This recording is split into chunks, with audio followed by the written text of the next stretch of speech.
ಮಂದಾಕಿನೀಯಸ್ಯ ಮಾಲತಿ ಮಾಲಿಕಾನಿಭಃ ಮೌನಿ ಮಾನಸ ಹಂಸೋಯಂ ಮೌಢ್ಯಂ ಹರತು ನಃ ಶಿವಃ. ಯೋಗ ವಾಸಿಷ್ಠ ಉಪನ್ಯಾಸ ಮಾಲಿಕೆಯ ಈ ಸರಣಿಯ 2ನೇ ದಿನವಾಗಿರ್ತಕ್ಕಂಥ ಇಂದು ನಾನು ನಿನ್ನೆ ತಮ್ಮ ಹತ್ರ ಭಿನ್ನವಿಸ್ಕೊಂಡ ಹಾಗೆ ಶ್ರೀರಾಮ ತನ್ನ ಮಾನಸಿಕ ದುಗುಡವನ್ನು ವಸಿಷ್ಠರ ಹತ್ರ ತೋಡ್ಕೊಳ್ತಕ್ಕಂಥ ಸಂದರ್ಭ ಪ್ರಾರಂಭ ಆಗುತ್ತೆ. ಅದಕ್ಕೆ ಮುಂಚೆ ರಾಮ ಎಂಬತಕ್ಕಂಥ ಶಬ್ದದ ಅನುಭವ ಶ್ರೀಧರ ಸ್ವಾಮಿಗಳ ಮೇಲೆ ಹೇಗೆ ಆಗಿತ್ತು ಅನ್ನೋದನ್ನು ಸ್ವಲ್ಪ ತಮ್ಮ ಹತ್ರ ಹಂಚಿಕೊಂಡು ಆಮೇಲೆ ಮುಂದುವರಿಸ್ತಕ್ಕಂಥ ಪ್ರಯತ್ನವನ್ನು ಮಾಡ್ತೀನಿ. ನಮ್ಮಲ್ಲಿ ಯಾವುದೇ ಇದ್ದರೂ ಕೂಡ ಅನುಭವದಲ್ಲೇ ಪರ್ಯವಸಾನ ಆಗ್ತಕ್ಕಂಥದ್ದು. ಮಾತಲ್ಲಿ ನಾವು ಎಷ್ಟೇ ಹೇಳಿದರೂ ಕೂಡ ಅದು ಮನಸ್ಸಿಗೆ ಸರಿಯಾದ ಮಟ್ಟದಲ್ಲಿ ನಿಲುಕಬೇಕಾದರೆ ಸ್ವಾನುಭವ ಅನ್ನೋದು ತುಂಬ ಮುಖ್ಯ. ನನಗೆ ಹಸುವಾದಾಗ ನಾನು ಊಟ ಮಾಡಬೇಕೇ ಹೊರತು ನೀವು ಊಟ ಮಾಡಿ ನನ್ನ ಹಸುವು ಹೋಗಲಿ ಅಂದರೆ ಹೇಗೆ ಹೋಗಲ್ವೋ ಹಾಗೆ ಆ ಅನುಭವ ಅನ್ನೋದು ಮನುಷ್ಯನಿಗೆ ತುಂಬ ಮುಖ್ಯವಾಗಿರುತ್ತೆ. ನೋಡಿ, ನಾಮ ಎಂಬತಕ್ಕಂಥದ್ದೇ ಪರಮಧಾಮ ಅನ್ನೋ ಅರ್ಥದಲ್ಲಿ ಶ್ರೀಧರ ಸ್ವಾಮಿಗಳು ವರ್ಣನೆ ಮಾಡ್ತಾರೆ. ರಾಮನಾಮವು ಬಲು ಹೆಚ್ಚಿನದು, ನಿತ್ಯದಲ್ಲಿಯೂ ಆನಂದ ರೂಪವಾಗಿರುವಂತಹ ಚಿನ್ಮಾತ್ರನಾದ ಆ ಯಾವ ಪರಮಾತ್ಮನಲ್ಲಿ ಅಥವಾ ಪರಬ್ರಹ್ಮದಲ್ಲಿ ಯೋಗಿಗಳು ಮೈಮರೆತು ಐಕ್ಯದಿಂದ ಧ್ಯಾನಿಸುತ್ತಾರೋ ಅಂತಹ ರಾಮ ಎಂಬ ಈ ಹೆಸರಿನಿಂದ ಅಥವಾ ಹೆಸರಿಗೆ ಗುರಿಯಾಗಿರುವಂತಹ ದಾಶರಥಿ, ಕೌಸಲ್ಯಾನಂದನ, ರಾಮಭದ್ರ, ರಾಮಚಂದ್ರನು ಪರಬ್ರಹ್ಮ ಸ್ವರೂಪಿಯೇ ಸರಿ.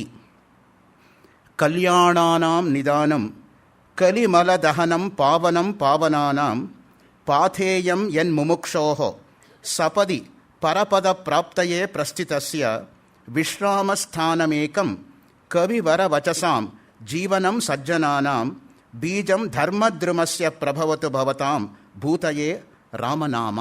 ಈ ಮಾತು ಹನುಮನ್ ನಾಟಕದಲ್ಲಿ ಬರ್ತಕ್ಕಂತಹ ಮಾತು. ಹನುಮನ್ ನಾಟಕ ಅನ್ನೋದು ಒಂದು ಮಹಾನಾಟಕ ನಮ್ಮಲ್ಲಿರ್ತಕ್ಕಂಥದ್ದು.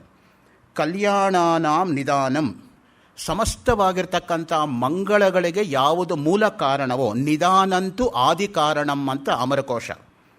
ಕಲಿಮಲ ದಹನಂ, ಕಲಿಯುಗದಲ್ಲಿರ್ತಕ್ಕಂಥ ಎಲ್ಲ ಪಾಪಗಳನ್ನು ಕೂಡ ನಿವಾರಣೆ ಮಾಡ್ತಕ್ಕಂಥದ್ದು. ಪಾವನಂ ಪಾವನಾನಾಂ, ಪಾವಿತ್ರ್ಯತೆಯಲ್ಲಿ ಪವಿತ್ರವಾಗಿರ್ತಕ್ಕಂಥದ್ದು. ಪಾಥೇಯಂ ಯನ್ ಮುಮುಕ್ಷೋಹೋ, ಮುಕ್ತಿ ದೊರೆಯಬೇಕು ಎಂಬತಕ್ಕಂತಹ ಸಾಧಕರಿಗೆ ಯಾವುದು ಊಟವೋ. ಸಪದಿ, ಕೂಡಲೇ. ಪರಪದ ಪ್ರಾಪ್ತಯೇ ಪ್ರಸ್ಥಿತಸ್ಯ, ಯಾರು ಪರಮೋತ್ಕೃಷ್ಟ ಪದವನ್ನು ಪಡೆಯೋದಕ್ಕೆ ಇಷ್ಟಪಡ್ತಾರೋ ಅವರಿಗೆ ಪ್ರಾಪ್ತಿಸ್ಥಾನ.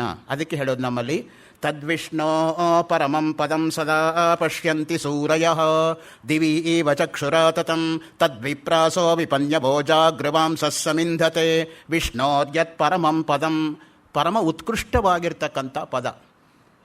ಆ ದೃಷ್ಟಿಯಿಂದಲೇ ಗೀತೆಯಲ್ಲೂ ಕೂಡ ಆ ಪದಕ್ಕೆ ವಿಶೇಷವಾಗಿರ್ತಕ್ಕಂಥ ಅರ್ಥವನ್ನು ಕೊಡ್ತಾರೆ. ವಿಶ್ರಾಮ ಸ್ಥಾನಮೇಕಂ, ಎಲ್ಲರಿಗೂ ಕೂಡ ವಿಶ್ರಾಮಕ್ಕಿರ್ತಕ್ಕಂಥ ಸ್ಥಾನ ಯಾವುದು ಅಂದರೆ ಅದೇ ರಾಮ. ಕವಿವರ ವಚಸಾಂ, ಶ್ರೇಷ್ಠವಾಗಿರ್ತಕ್ಕಂತಹ ಕವಿಗಳ ಮಾತಿಗೆ. ಜೀವನಂ ಸಜ್ಜನಾನಾಂ, ಎಲ್ಲ ಸತ್ಪುರುಷರಿಗೆ ಜೀವನೋಪಾಯ ಯಾವುದೋ ಅದು. ಬೀಜಂ ಧರ್ಮದ್ರುಮಸ್ಯ, ಧರ್ಮ ಎಂಬತಕ್ಕಂಥ ಮರಕ್ಕೆ ಬೀಜರೂಪವಾದದ್ದು ಯಾವುದು ಅಂದರೆ ಅದೇ ರಾಮ. ಪ್ರಭವತು ಭವತಾಂ ಭೂತಯೇ ರಾಮನಾಮ, ಅಂತಹ ರಾಮನಾಮ ಎಲ್ಲರನ್ನೂ ಕೂಡ ಕಾಪಾಡಲಿ ಅಂತ ಹನುಮನ್ ನಾಟಕದಲ್ಲಿ ಬರತಕ್ಕಂತಹ ಮಾತು. ಯಾವುದು ಶುಭಕರವೋ ಅದು ಪಾಪಹರವೂ ಕೂಡ ಆಗತ್ತೆ. ಆ ದೃಷ್ಟಿಯಿಂದನೇ ಕಲ್ಯಾಣ ಎಂಬ ಈ ಪದಕ್ಕೆ ಶುಭ, ಮಾಂಗಲ್ಯ, ಅಭ್ಯುದಯ, ಮೋಕ್ಷ ಮುಂತಾದ ಭಾವಗಳನ್ನು ತೋರಿಸ್ತಕ್ಕಂತಹ ಎಷ್ಟೋ ಅರ್ಥಗಳಿದೆ. ಅಂತಹ ಶುಭ ಸೂಚಕವು, ಉನ್ನತಿಕಾರಕವು, ಮೋಕ್ಷಪ್ರದವೂ ಆದ ಅಭ್ಯುದಯ, ನಿಶ್ರೇಯಸ ರೂಪವಾದ ಎಲ್ಲ ಕಲ್ಯಾಣಗಳಿಗೂ ಕೂಡ ಆಶ್ರಯವಾಗಿರುವಂತಹ, ಉಪಾಯವಾಗಿರುವಂತಹ ಸೌಭಾಗ್ಯ, ಸೌಮಂಗಲ್ಯ, ಉನ್ನತಿಗೆ ಕಾರಣವಾದದ್ದು ರಾಮನಾಮ. ಆ ದೃಷ್ಟಿಯನ್ನೇ ಸುಭಗ ಎಂಬುದಾಗಿ ನಾವು ಕರೀತಕ್ಕಂಥದ್ದು. ಪವಿತ್ರಾತ್ಮಳು ಅನ್ನೋ ಅರ್ಥದಲ್ಲಿ ಹೇ ಸುಭಗೆ ಎಂಬತಕ್ಕಂಥ ಪ್ರಯೋಗವನ್ನು ವೇದದಲ್ಲಿ ಮಾಡ್ತೀವಿ. ಕಲಿಮಲ ದಹನಂ, ಕಲಿಯುಗದಲ್ಲಿ ಭವಸಾಮುದ್ರವನ್ನು ದಾಟುವುದು ಹೇಗೆ ಎಂಬುದೊಂದು ದೊಡ್ಡ ಪ್ರಶ್ನೆ. ಅದಕ್ಕೆ ಸುಲಭ ಉಪಾಯ. ಕಲಿಕಾಲದಲ್ಲಿ ಪಾಪ ಪ್ರವೃತ್ತಿ ಹೆಚ್ಚು. ಅಂತಹ ಪಾಪ ಪ್ರವೃತ್ತಿಯನ್ನು ಸಮೂಲವಾಗಿ ಕಿತ್ತು ಹಾಕಿ ನಷ್ಟಪಡಿಸುವ, ಸುಟ್ಟು ಹಾಕುವ ಇದು ಒಂದು ದಿವ್ಯ ಅಸ್ತ್ರ ಅಂದರೆ ರಾಮನಾಮ. ಕಲಿಮಲದ ದೋಷಕ್ಕೆ, ಕಲಿಯ ಅನೇಕ ಅನರ್ಥ ರೂಪವಾಗಿರತಕ್ಕಂಥ ಅರಣ್ಯಕ್ಕೆ ಇದೊಂದು ದಾವಾನಲ. ಕಲಿ ನಳನನ್ನು ಪ್ರವೇಶ ಮಾಡಿ ಏನೆಲ್ಲ ಅವನಿಗೆ ಕಷ್ಟ ಕೊಡ್ತು ಅನ್ನೋದನ್ನು ನಾವು ಸ್ಪಷ್ಟವಾಗಿ ಅನೇಕ ಕಡೆ ನೋಡ್ತೀವಿ. ಅಶುಭ, ಅರಿಷ್ಟ, ಅನಿಷ್ಟ, ಪಾಪ, ದುಷ್ಟವಾಸನೆ, ದುಷ್ಟ ಪ್ರವೃತ್ತಿ, ದುಷ್ಟಕರ್ಮ, ದುಷ್ಟಫಲ, ದುರ್ಗತಿ ಎಲ್ಲವನ್ನೂ ನಷ್ಟಪಡಿಸುವ ಒಂದು ದೊಡ್ಡ ದಾವಾಗ್ನಿ ಅಂದರೆ ರಾಮನಾಮ. ಪಾವನಂ ಪಾವನಾನಾಂ, ಪೂತಂ ಪವಿತ್ರಂ ಅನ್ನೋದೆಲ್ಲವೂ ಕೂಡ ಪವಿತ್ರ ಅನ್ನೋದಕ್ಕೆ ಪರ್ಯಾಯವಾಗಿರ್ತಕ್ಕಂಥ ಶಬ್ದಗಳು.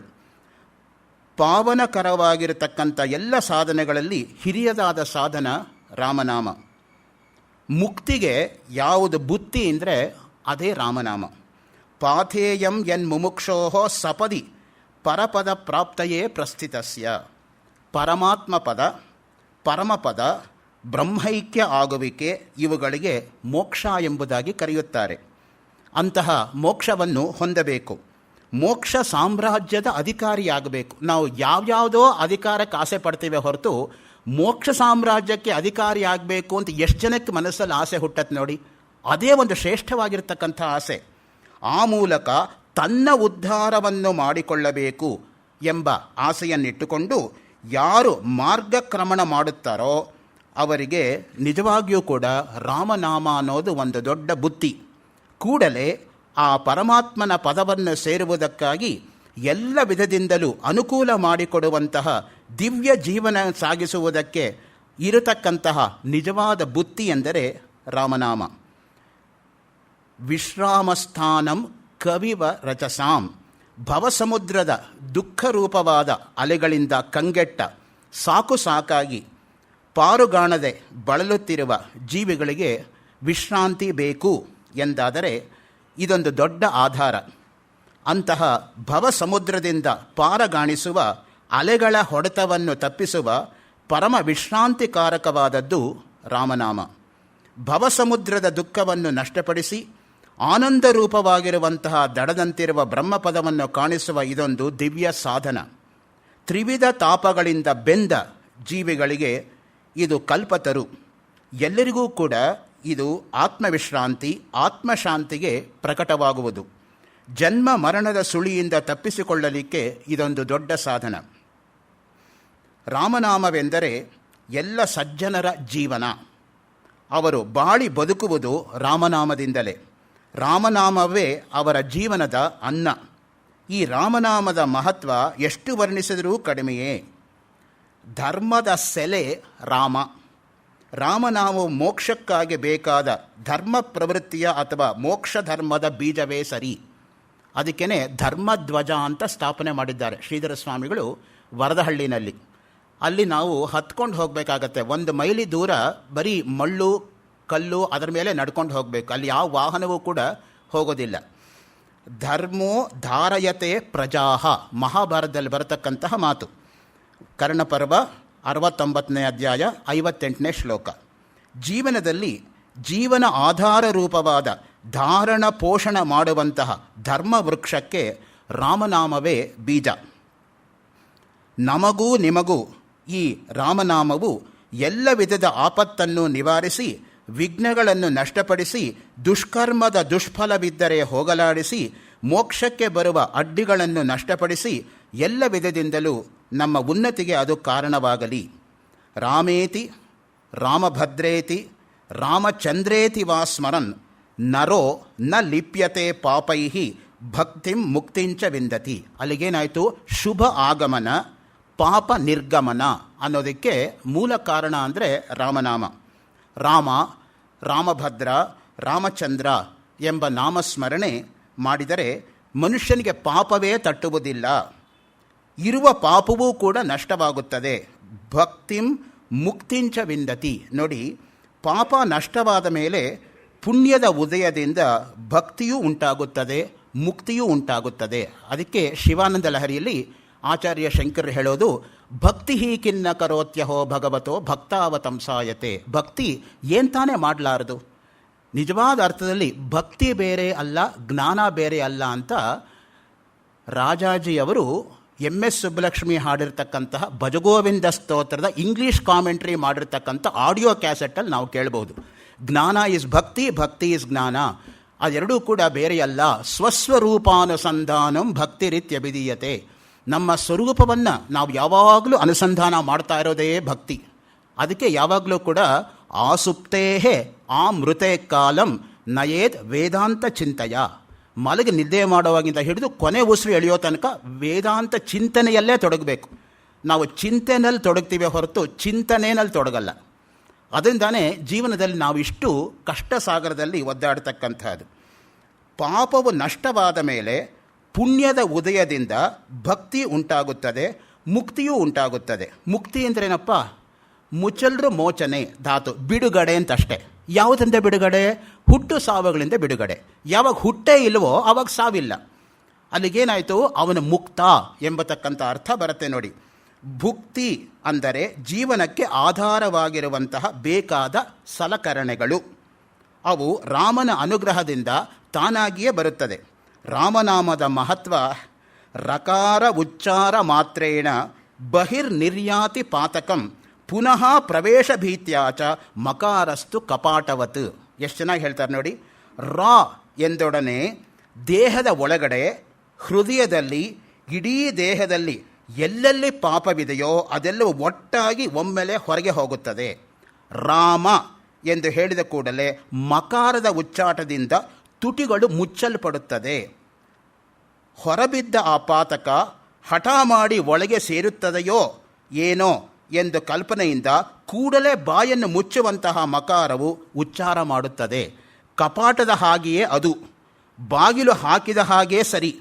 ಹೀಗೆ ಒಮ್ಮೆ ಇದ್ದ ಪಾತಕವನ್ನೆಲ್ಲ ನಷ್ಟಪಡಿಸಿ ಮತ್ತೆ ಪಾತಕ ಆಗದಂತೆ, ಪಾಪ ಕಲ್ಪನೆ ಸೇರಿದಂತೆ ಎರಡನೆಯ ಅಕ್ಷರವಾದ ಮಕಾರ ಎಂಬುದು ಕಪಾಟ ಹಾಕಿದ ಹಾಗೆ, ಬಾಗಿಲು ಹಾಕಿದ ಹಾಗೆ, ಪಾಪಕ್ಕೆ ಪ್ರವೇಶವಿಲ್ಲದ ಹಾಗೆ. ಅದಕ್ಕೆ ನೋಡಿ, ವರ್ಣ ವರ್ಣನೀಯ ಎಲ್ಲವೂ ಕೂಡ ರಾಮವೇ. ಒಮ್ಮೆ ಸನಕಾದಿ ಮಹರ್ಷಿಗಳು ಹನುಮಂತನನ್ನು ಕುರಿತು ಪ್ರಶ್ನೆ ಮಾಡಿದ್ರಂತೆ. ಶ್ರೀರಾಮ ಮಂತ್ರಾರ್ಥಂ ಅನುಬ್ರೂಹಿ ಇತಿ. ರಾಮ ಶಬ್ದವನ್ನು ಎಲ್ಲರೂ ಹೇಳುತ್ತಾರೆ. ರಾಮನಾಮ ಬಹಳ ದೊಡ್ಡದು. ರಾಮನಾಮಕ್ಕೆ ಯಾವ ಅರ್ಥ ಇದೆ? ಯಾವ ಅರ್ಥದಿಂದ, ಯಾವ ಮಹತ್ವದಿಂದ ಇಷ್ಟು ದೊಡ್ಡದಾಗಿದೆ? ಹನುಮಾನ್ ಪ್ರೋವಾಚ. ಹನುಮಂತ ರಾಮನಾಮದ ಮಹತ್ವವನ್ನು ತಿಳಿಯಪಡಿಸ್ತಾನಂತೆ. ರಾಮನಾಮವು ಹರಿ ಹರರ ಐಕ್ಯ.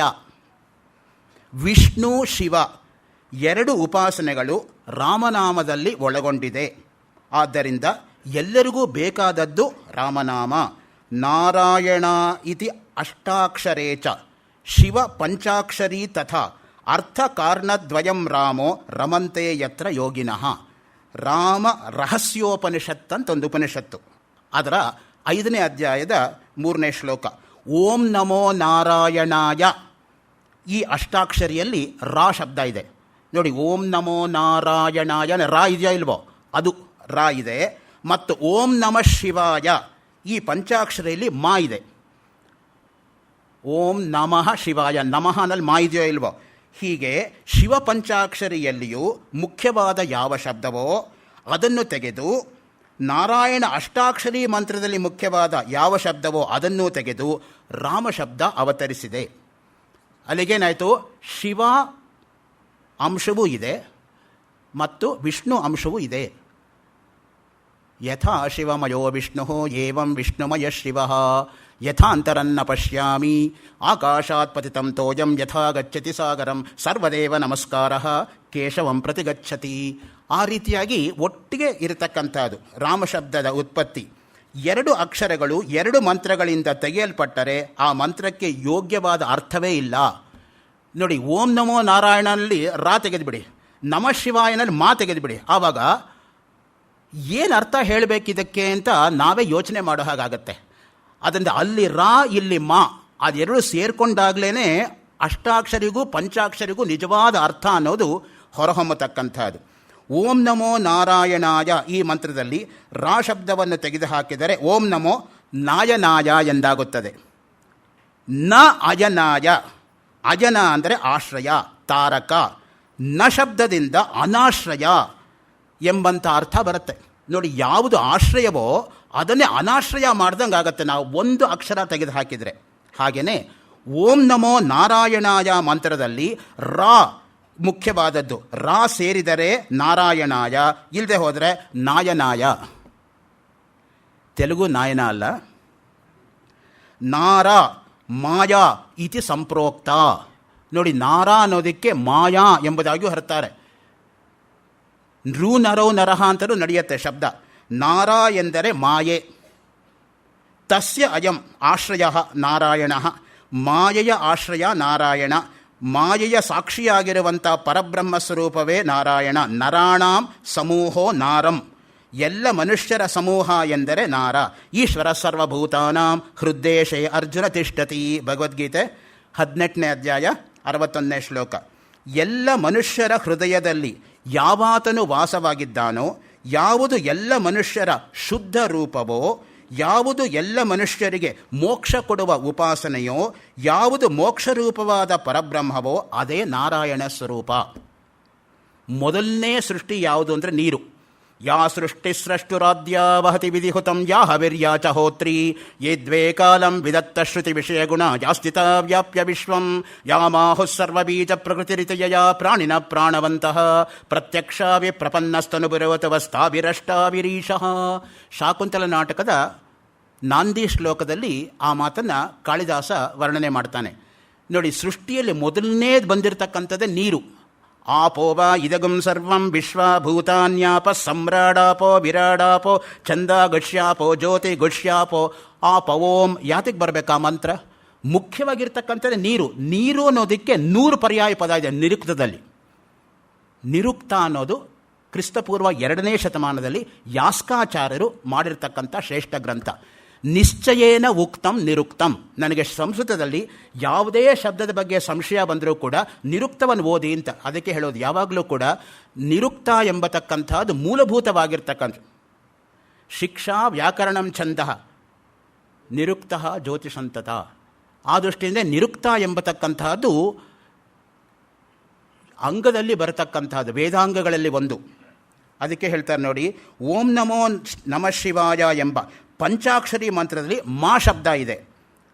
ಮಹಾಶಬ್ದ ತೆಗೆದುಹಾಕಿಬಿಟ್ರೆ ಏನಾಗುತ್ತೆ? ನ ಶಿವಾಯ ಎಂಬುದಾಗಿ ಆಗುತ್ತದೆ. ಶಿವಾಯ ಅಂದರೆ ಕಲ್ಯಾಣಾಯ, ಸುಖಾಯ, ಮೋಕ್ಷ ಪ್ರಾಪ್ತಯೇ. ಸುಖಕ್ಕೆ, ಮಂಗಲಕ್ಕೆ, ಪಾವಿತ್ರಕ್ಕೆ, ಮೋಕ್ಷತೆಗೆ, ಉನ್ನತಿಗೆ ಕಾರಣವಾದದ್ದು ಅನ್ನೋದು ಹೋಗ್ಬಿಟ್ಟು ಮಾ ತೆಗೆದುಹಾಕಿಬಿಟ್ರೆ ಅದಕ್ಕೆ ವಿರುದ್ಧಾರ್ಥ ಬರುತ್ತೆ. ದುಃಖಕ್ಕೆ, ಸುಖವಲ್ಲದ್ದಕ್ಕೆ, ಅಮಂಗಳವಾಗಿದ್ದಕ್ಕೆ ಕಾರಣ ಅಂತ ಆಗ್ಬಿಡುತ್ತೆ. ನೋಡಿ, ಒಂದು ಅಕ್ಷರ ನೀವು ತೆಗೆದುಹಾಕಿದರೆ ಎಷ್ಟು ಅರ್ಥ ಅನ್ನೋದು ಅಪಾರ್ಥ ಆಗತ್ತೆ ಅನ್ನೋದಕ್ಕೆ. ನಮಃ ಶಿವಾಯ ತಾರಕ ಮಂತ್ರದಲ್ಲಿ ಮಾ ಎಂಬುದನ್ನು ಬಿಟ್ಟರೆ ಇದರ ಅರ್ಥ ಕೆಟ್ಟು ಹೋಗುತ್ತದೆ. ಹೀಗಿರುವುದರಿಂದ ರಾಮ ಶಬ್ದವು ಶಿವಪಂಚಾಕ್ಷರಿಯಲ್ಲಿ ಇದ್ದ ಸಾಮರ್ಥ್ಯವನ್ನು ಓಂ ನಮೋ ನಾರಾಯಣಾಯ ಮಂತ್ರದಲ್ಲಿರುವ ಸಾಮರ್ಥ್ಯವನ್ನು ಒಟ್ಟು ಸೇರಿಸಿಕೊಂಡು ಅವತಾರ ತಾಳಿರುವ ಮಹಾಮಂತ್ರ. ಅಂದರೆ ರಾಮಮಂತ್ರದ ಮೇಲೆ, ರಾಮನಾಮದ ಮೇಲೆ ನಾರಾಯಣನ ಅನುಗ್ರಹವೂ ಇದೆ. ನಾರಾಯಣನು ತನ್ನಿಂದ ಆಗತಕ್ಕ ಕಾರ್ಯ, ತನ್ನ ಅಷ್ಟಾಕ್ಷರಿಯಿಂದ ಆಗತಕ್ಕ ಕಾರ್ಯ ರಾಮಮಂತ್ರದಿಂದ ಆಗಲಿ ಎಂದು ಹರಸಿದ್ದುಂಟು. ಶಿವನು ಪಂಚಾಕ್ಷರಿಯಿಂದ ಆಗತಕ್ಕ ಕಾರ್ಯ ರಾಮನಾಮದಿಂದ ಆಗಲಿ ಎಂದು ಹರಸಿದ್ದುಂಟು. ಇಬ್ಬರ ಅನುಗ್ರಹವೂ ಇದೆ. ಎರಡೂ ಮಂತ್ರಗಳಲ್ಲಿ ಇರುವಂತಹ ವಿವಿಧ ಹೆಚ್ಚಿನ ಸಾಮರ್ಥ್ಯ ಒಟ್ಟು ಸೇರಿ ರಾಮನಾಮವಾಯಿತು. ರಾಮ ಎಂದರೆ ಓಂ ನಮೋ ನಾರಾಯಣಾಯ ಇರುವಲ್ಲಂಥ ರಾ ಶಬ್ದ, ಓಂ ನಮಃ ಶಿವಾಯ ಇರುವಂಥ ಮಾಶ್ ಅಕ್ಷರ ಸೇರಿ ರಾಮ ಎಂಬುದಾಗಾದಾಗ ಪ್ರಥಮಾ ವಿಭಕ್ತಿ ಏಕವಚನದಲ್ಲಿ ಎಲ್ಲರನ್ನೂ ಕೂಡ ಒಟ್ಟುಗೂಡಿಸ್ತಕ್ಕಂಥವನು ಎಂಬತಕ್ಕಂಥ ಅರ್ಥ ಬರುತ್ತೆ ನೋಡಿ. ಮತ್ತು ಸ್ವಲ್ಪ ನಾವು ತಾಂತ್ರಿಕ್ ಡೈಮೆನ್ಷನ್ ನೋಡೋದಾದರೆ, ರಕಾರಃ ವನ್ಹಿವಾಚಕ ಪ್ರಕಾಶಃ ಪರ್ಯವಸ್ಯತಿ ಸಚ್ಚಿದಾನಂದ ರೂಪೋಸ್ಯ ಪರಮಾತ್ಮ ಅರ್ಥ ಉಚ್ಯತೆ. ರಾಮ ರಹಸ್ಯೋಪನಿಷತ್ತಲ್ಲಿ ಈ ಮಾತು ಬರುತ್ತೆ. ರಂ ಎಂಬತಕ್ಕಂಥದ್ದು ಅಗ್ನಿಬೀಜ. ಆಮೇಲೆ ಮಕಾರ ಅನ್ನೋದು ಮಾಯಾಬೀಜ. ರಾಮ ಎಂಬ ಶಬ್ದಕ್ಕೆ ಮಾಯೆಯನ್ನು ನಷ್ಟಪಡಿಸುವವನು ಎಂಬತಕ್ಕಂಥ ಅರ್ಥ ಬರುತ್ತೆ. ಈ ಪ್ರಪಂಚ ಇರತಕ್ಕಂಥದ್ದೆಲ್ಲ ಕೂಡ ಮಾಯೆಯಿಂದನೇ. ಮಾಯಾ ಅಂತು ಪ್ರಕೃತಿಂ ವಿದ್ಯಾತ್ ಮಾಯಿನಂತು ಮಹೇಶ್ವರಂ, ಶ್ವೇತಾಶ್ವತರ ಉಪನಿಷತ್ತು. ಮಾಯೆಯನ್ನು ಯಾರು ಅಧೀನದಲ್ಲಿ ಇಟ್ಕೊಂಡಿರ್ತಾರೋ ಅವನೇ ಮಾಯಿನ್, ಅವನೇ ಪರಮೇಶ್ವರ ಅನ್ನೋ ಅರ್ಥದಲ್ಲಿ. ಯಾಮ ಸಾ ಮಾಯ, ಯಾವುದು ಎಲ್ಲವನ್ನು ಮುಚ್ಚಾಕತ್ತೋ ಅದು ಮಾಯೆ. ಇಂದಿರಾ ಲೋಕ ಮಾತಾಮ ರಮಾ ಮಂಗಳ ದೇವತಾ ಭಾರ್ಗವಿ ಲೋಕ ಜನನಿ ಕ್ಷೀರಸಾಗರ ಕನ್ಯಕ. ಅದಕ್ಕೆ ಆ ಮಾತುಗಳೆಲ್ಲ ಅಮರಕೋಶದಲ್ಲಿ ಬಂದಿರತಕ್ಕಂಥದ್ದು. ಅಲ್ಲಿ ಹೇಳ್ತಾರೆ ನೋಡಿ, ದೈವೀಶೇಷ ಗುಣಮಯಿ ಮಮ ಮಾಯಾ ದುರತ್ಯಯ ಮಾಮೇವ ಯೇ ಪ್ರಪದ್ಯಂತೆ ಮಾಯಾಮೇತಾಂ ತರಂತಿತೆ. ಭಗವದ್ಗೀತೆ 7:14. ಈ ಗೀತಾವಾಕ್ಯದ ನೆನಪು ರಾಮಶಬ್ದದ ಮಹತ್ವ, ಅರ್ಥಾತ್ ಪರಮಾತ್ಮ. ಈಗ ನೋಡಿ, ವ್ಯಂಜನಂ ನಿಷ್ಕಲಂ ಬ್ರಹ್ಮ ಪ್ರಾಣೋ ಮಾಯೇತಿ ಚ ಸ್ವರಃ ವ್ಯಂಜನೈಸ್ವರ ಸಂಯೋಗಂ ವಿದ್ಧಿ ತತ್ಪ್ರಾಣಯೋಜನಂ ರೇಫೋ ಜ್ಯೋತಿರ್ಮಯೇ ತಸ್ಮಾತ್ ಕೃತಂ ಆಕಾರ ಯೋಜನಂ ಮಕಾರೋ ಅಭ್ಯುದಯಾರ್ಥತ್ವಾತ್ ಸಮಾಯೇತಿ ಚ ಕೀರ್ತ್ಯತೆ ಸೋಯಂ ಬೀಜಂ ಸ್ವಕಂ ಯಸ್ಮಾತ್ ಸಮಾಯಂ ಬ್ರಹ್ಮ ಚೋಚ್ಯತೆ. ರಾಮ ಎಂಬ ಶಬ್ದದಲ್ಲಿ ಅಗ್ನಿ, ಸೋಮ, ಸೂರ್ಯ ಈ ಮೂವರಲ್ಲಿರ್ತಕ್ಕಂಥ ಚೇತಸ್ಸು ಒಟ್ಟಿಗೆ ಇರುತ್ತದೆ. ಅಗ್ನಿ, ಸೋಮ ಅಂದರೆ ಒಂದೇ, ಚಂದ್ರ ಅಂದರೆ ಒಂದೇ. ನೋಡಿ, ಶಿವನ 3 ಕಣ್ಣುಗಳನ್ನು ನೀವು ನೋಡಿದರೆ ಸೂರ್ಯ, ಚಂದ್ರ, ಅಗ್ನಿ ಅವನಿಗಿರ್ತಕ್ಕಂಥ 3 ಕಣ್ಣುಗಳು. ಅದಕ್ಕೆ 3ನೇ ಕಣ್ಣು ತೆಗಿಬಾರ್ದು ಅಂತ ಅದಕ್ಕೆ ಹೇಳೋದು. ಆವಾಗ ಅವನು ರುದ್ರನಾಗ್ತಾನೆ. ಯಾವಾಗ 3ನೇ ಕಣ್ಣು ತೆಗಿತಾನೋ ಆವಾಗ ರೋದಯತೀತಿ ರುದ್ರಃ. ಯಾರು ಸಮಸ್ತ ಪ್ರಪಂಚಕ್ಕೂ ಕೂಡ ಭಯವನ್ನು ಉಂಟು ಮಾಡ್ತಾರೋ ಅವನು ರುದ್ರನಾಗ್ಬಿಡ್ತಾನೆ. ಆ ದೃಷ್ಟಿಯಿಂದನೇ 3ನೇ ಕಣ್ಣು ತೆಗೆದರೆ ಆಗ್ತಕ್ಕಂಥದ್ದು ಅನಾಹುತ. ಈ ದೃಷ್ಟಿಯಿಂದ ಇಲ್ಲಿ ಹೇಳ್ತಾರೆ ನೋಡಿ, ರಾಮ ಅನ್ನೋದರಲ್ಲಿ ರ ಪ್ಲಸ್ ಆ ಪ್ಲಸ್ ಮ, ರ ಇದು ಅಗ್ನಿ ಬೀಜ, ಈ ಆದಿತ್ಯ ಅಥವಾ ಸೂರ್ಯ ಬೀಜ, ಮಾ ಅನ್ನೋದು ಅಮೃತ ಬೀಜ, ಅಂದರೆ ಚಂದ್ರನಿಗೆ ಸಂಬಂಧಪಟ್ಟಿದ್ದು. ಯಶ್ಚಂದ್ರಮಸಿ ಯಚ್ಚಾಗ್ನೌ ತತ್ತೇಜೋ ವಿದ್ಧಿ ಮಾಮಕಂ. ಭಗವದ್ಗೀತೆ 15ನೇ ಅಧ್ಯಾಯ 12ನೇ ಶ್ಲೋಕ. ಅಗ್ನಿ, ಸೂರ್ಯ, ಚಂದ್ರ ಇತ್ಯಾದಿಗಳಲ್ಲಿ ಯಾವ ಪ್ರಕಾಶ ತನ್ನದೇ ಸರಿ ಎಂಬುದನ್ನು ವ್ಯಕ್ತಪಡಿಸುವಂತೆ ರಾಮಶಬ್ದದಲ್ಲಿಯೂ ಕೂಡ ಅರ್ಥ ತುಂಬಿಕೊಂಡಿರುತ್ತದೆ. ಈ ರೀತಿಯಾಗಿ ರಾಮ ಅಂದರೆ ಏನು ಅನ್ನೋದನ್ನು ಹೇಳ್ತಾ ಅನುಭವ ಕಥನ. ನೋಡಿ, ತಮ್ಮ ಜೀವನದಲ್ಲಿ ಏನು ಅನುಭವ ಆಯಿತು ರಾಮಶಬ್ದದಿಂದ ಅಂತ ಶ್ರೀಧರ ಸ್ವಾಮಿಗಳು ಹಂಚ್ಕೋತಾರೆ. ನನಗೆ ರಾಮನಾಮದ ಹುಚ್ಚು ಚಿಕ್ಕಂದಿನಿಂದಲೂ ಇತ್ತು. ಅವರು ಹೇಳೋ ಮಾತು, ಶ್ರೀಧರ ಸ್ವಾಮಿಗಳ ಮಾತು ನಾನು ಹೇಳ್ತಾ ಇರೋದು. ಸಮರ್ಥರ ಕುಲದಲ್ಲಿ, ಸಮರ್ಥರು ಅಂದರೆ ಸಮರ್ಥ ರಾಮದಾಸ್ ಅಂತ ಇಟ್ಕೋಬೇಕಾಗತ್ತೆ. ಸಮರ್ಥರ ಕುಲದಲ್ಲಿ ರಾಮೋಪಾಸನೆ ಅರ್ಥಾತ್ ರಾಮನಾಮದ ಉಪಾಸನೆ ಹೇಗೆ ಬಂದಿರುವುದೋ ಹಾಗೆ ರಘುನಾಥನೇ ನಮ್ಮ ಕುಲದೇವತೆ. ಆದ್ದರಿಂದಲೇ ನಮ್ಮ ಪರಮಾರ್ಥವು ಸಾಗಿತ್ತು ಎಂಬುದಾಗಿ ಸಮರ್ಥರು ಹೇಳುವ ಅನುಭವ ನನಗೂ ಉಂಟಾಗಿದೆ. ರಾಮೋಪಾಸನೆ ಸಮರ್ಥರ ಸಂಪ್ರದಾಯ. ನಮ್ಮ ಪೂರ್ವಾಶ್ರಮದ ತಂದೆ ತಾಯಿಯವರಿಗೆ ದತ್ತಾತ್ರೇಯ ಮಹಾರಾಜರು ಎಂಬುವರಿಂದ ಉಪದೇಶವಾದದ್ದು. ಅದಕ್ಕೇನೆ ದತ್ತರ ಅಪರಾವತಾರ ಅಂತ ಶ್ರೀಧರ ಸ್ವಾಮಿಗಳಿಗೆ ಕರೀತಾ ಇದ್ದಿದ್ದು. ದತ್ತಾತ್ರೇಯ ಹೇಗಿದ್ದರೋ ಹಾಗೆ 20ನೇ ಶತಮಾನದ ದತ್ತಾತ್ರೇಯ ಎಂಬುದಾಗಿಯೂ ಕೂಡ ಶ್ರೀಧರ ಸ್ವಾಮಿಗಳಿಗೆ ಒಂದು ಹೆಸರಿದೆ. ಇವತ್ತು ನೀವು ವರದಹಳ್ಳಿಗೆ ಹೋಗಿ ನೋಡಿದರೆ ಬೆಳಗ್ಗೆ 11:10 ಸಂಜೆ 7:20 ಮಂಗಳಾರತಿ ಆಗೋವಾಗ ಒಂದು ನಾಯಿ ಆಚೆ ಕಡೆ ಬೊಗಳುತ್ತೆ. ಎಲ್ಲಿರುತ್ತೋ ನಾಯಿ ಯಾರೂ ನೋಡಿದವರಲ್ಲ. ದತ್ತನ ಒಂದು ಸಂಪರ್ಕ ಇರೋದರಿಂದ ಹಾಗಾಗತ್ತೆ ಅಂತ ಆ ಮಾತು ಹೇಳ್ತಕ್ಕಂಥದ್ದು.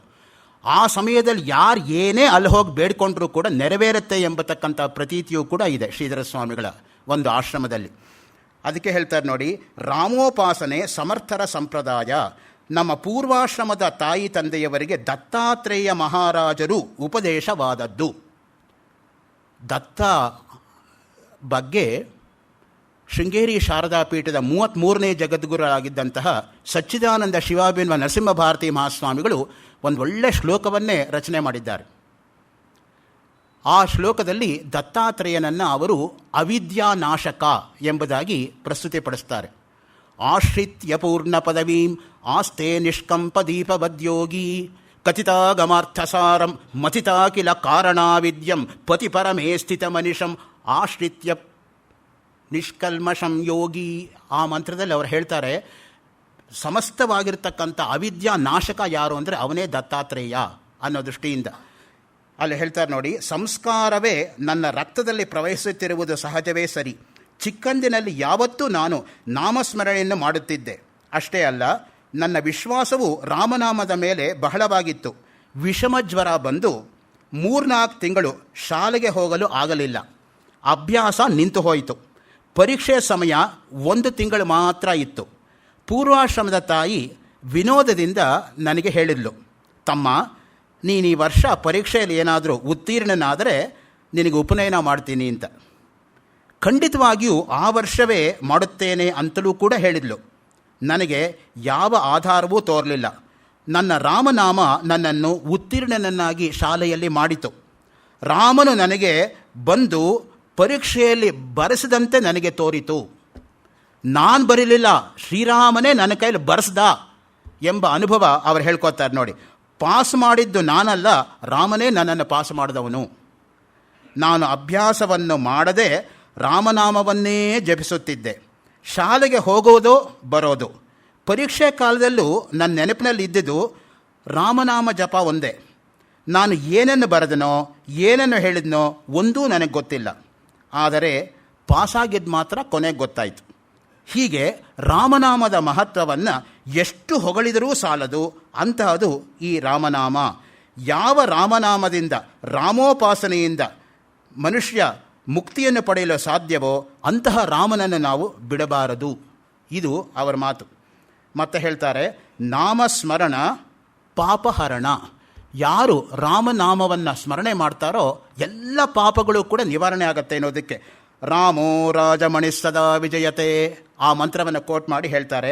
ರಾಮನಿಗೆ ಅಪಜಯ ಅನ್ನೋದೇ ಇಲ್ಲ, ಅವನ ಭಕ್ತರಿಗೂ ಅಪಜಯ ಇಲ್ಲ, ನಾಮಸ್ಮರಣೆ ಮಾಡತಕ್ಕವರಿಗೂ ಅಪಜಯ ಇಲ್ಲ ಎಂಬುದಾಗಿ ರಾಮನಾಮದ ಮಹತ್ವವನ್ನು ಹೊಗಳುತ್ತಾರೆ.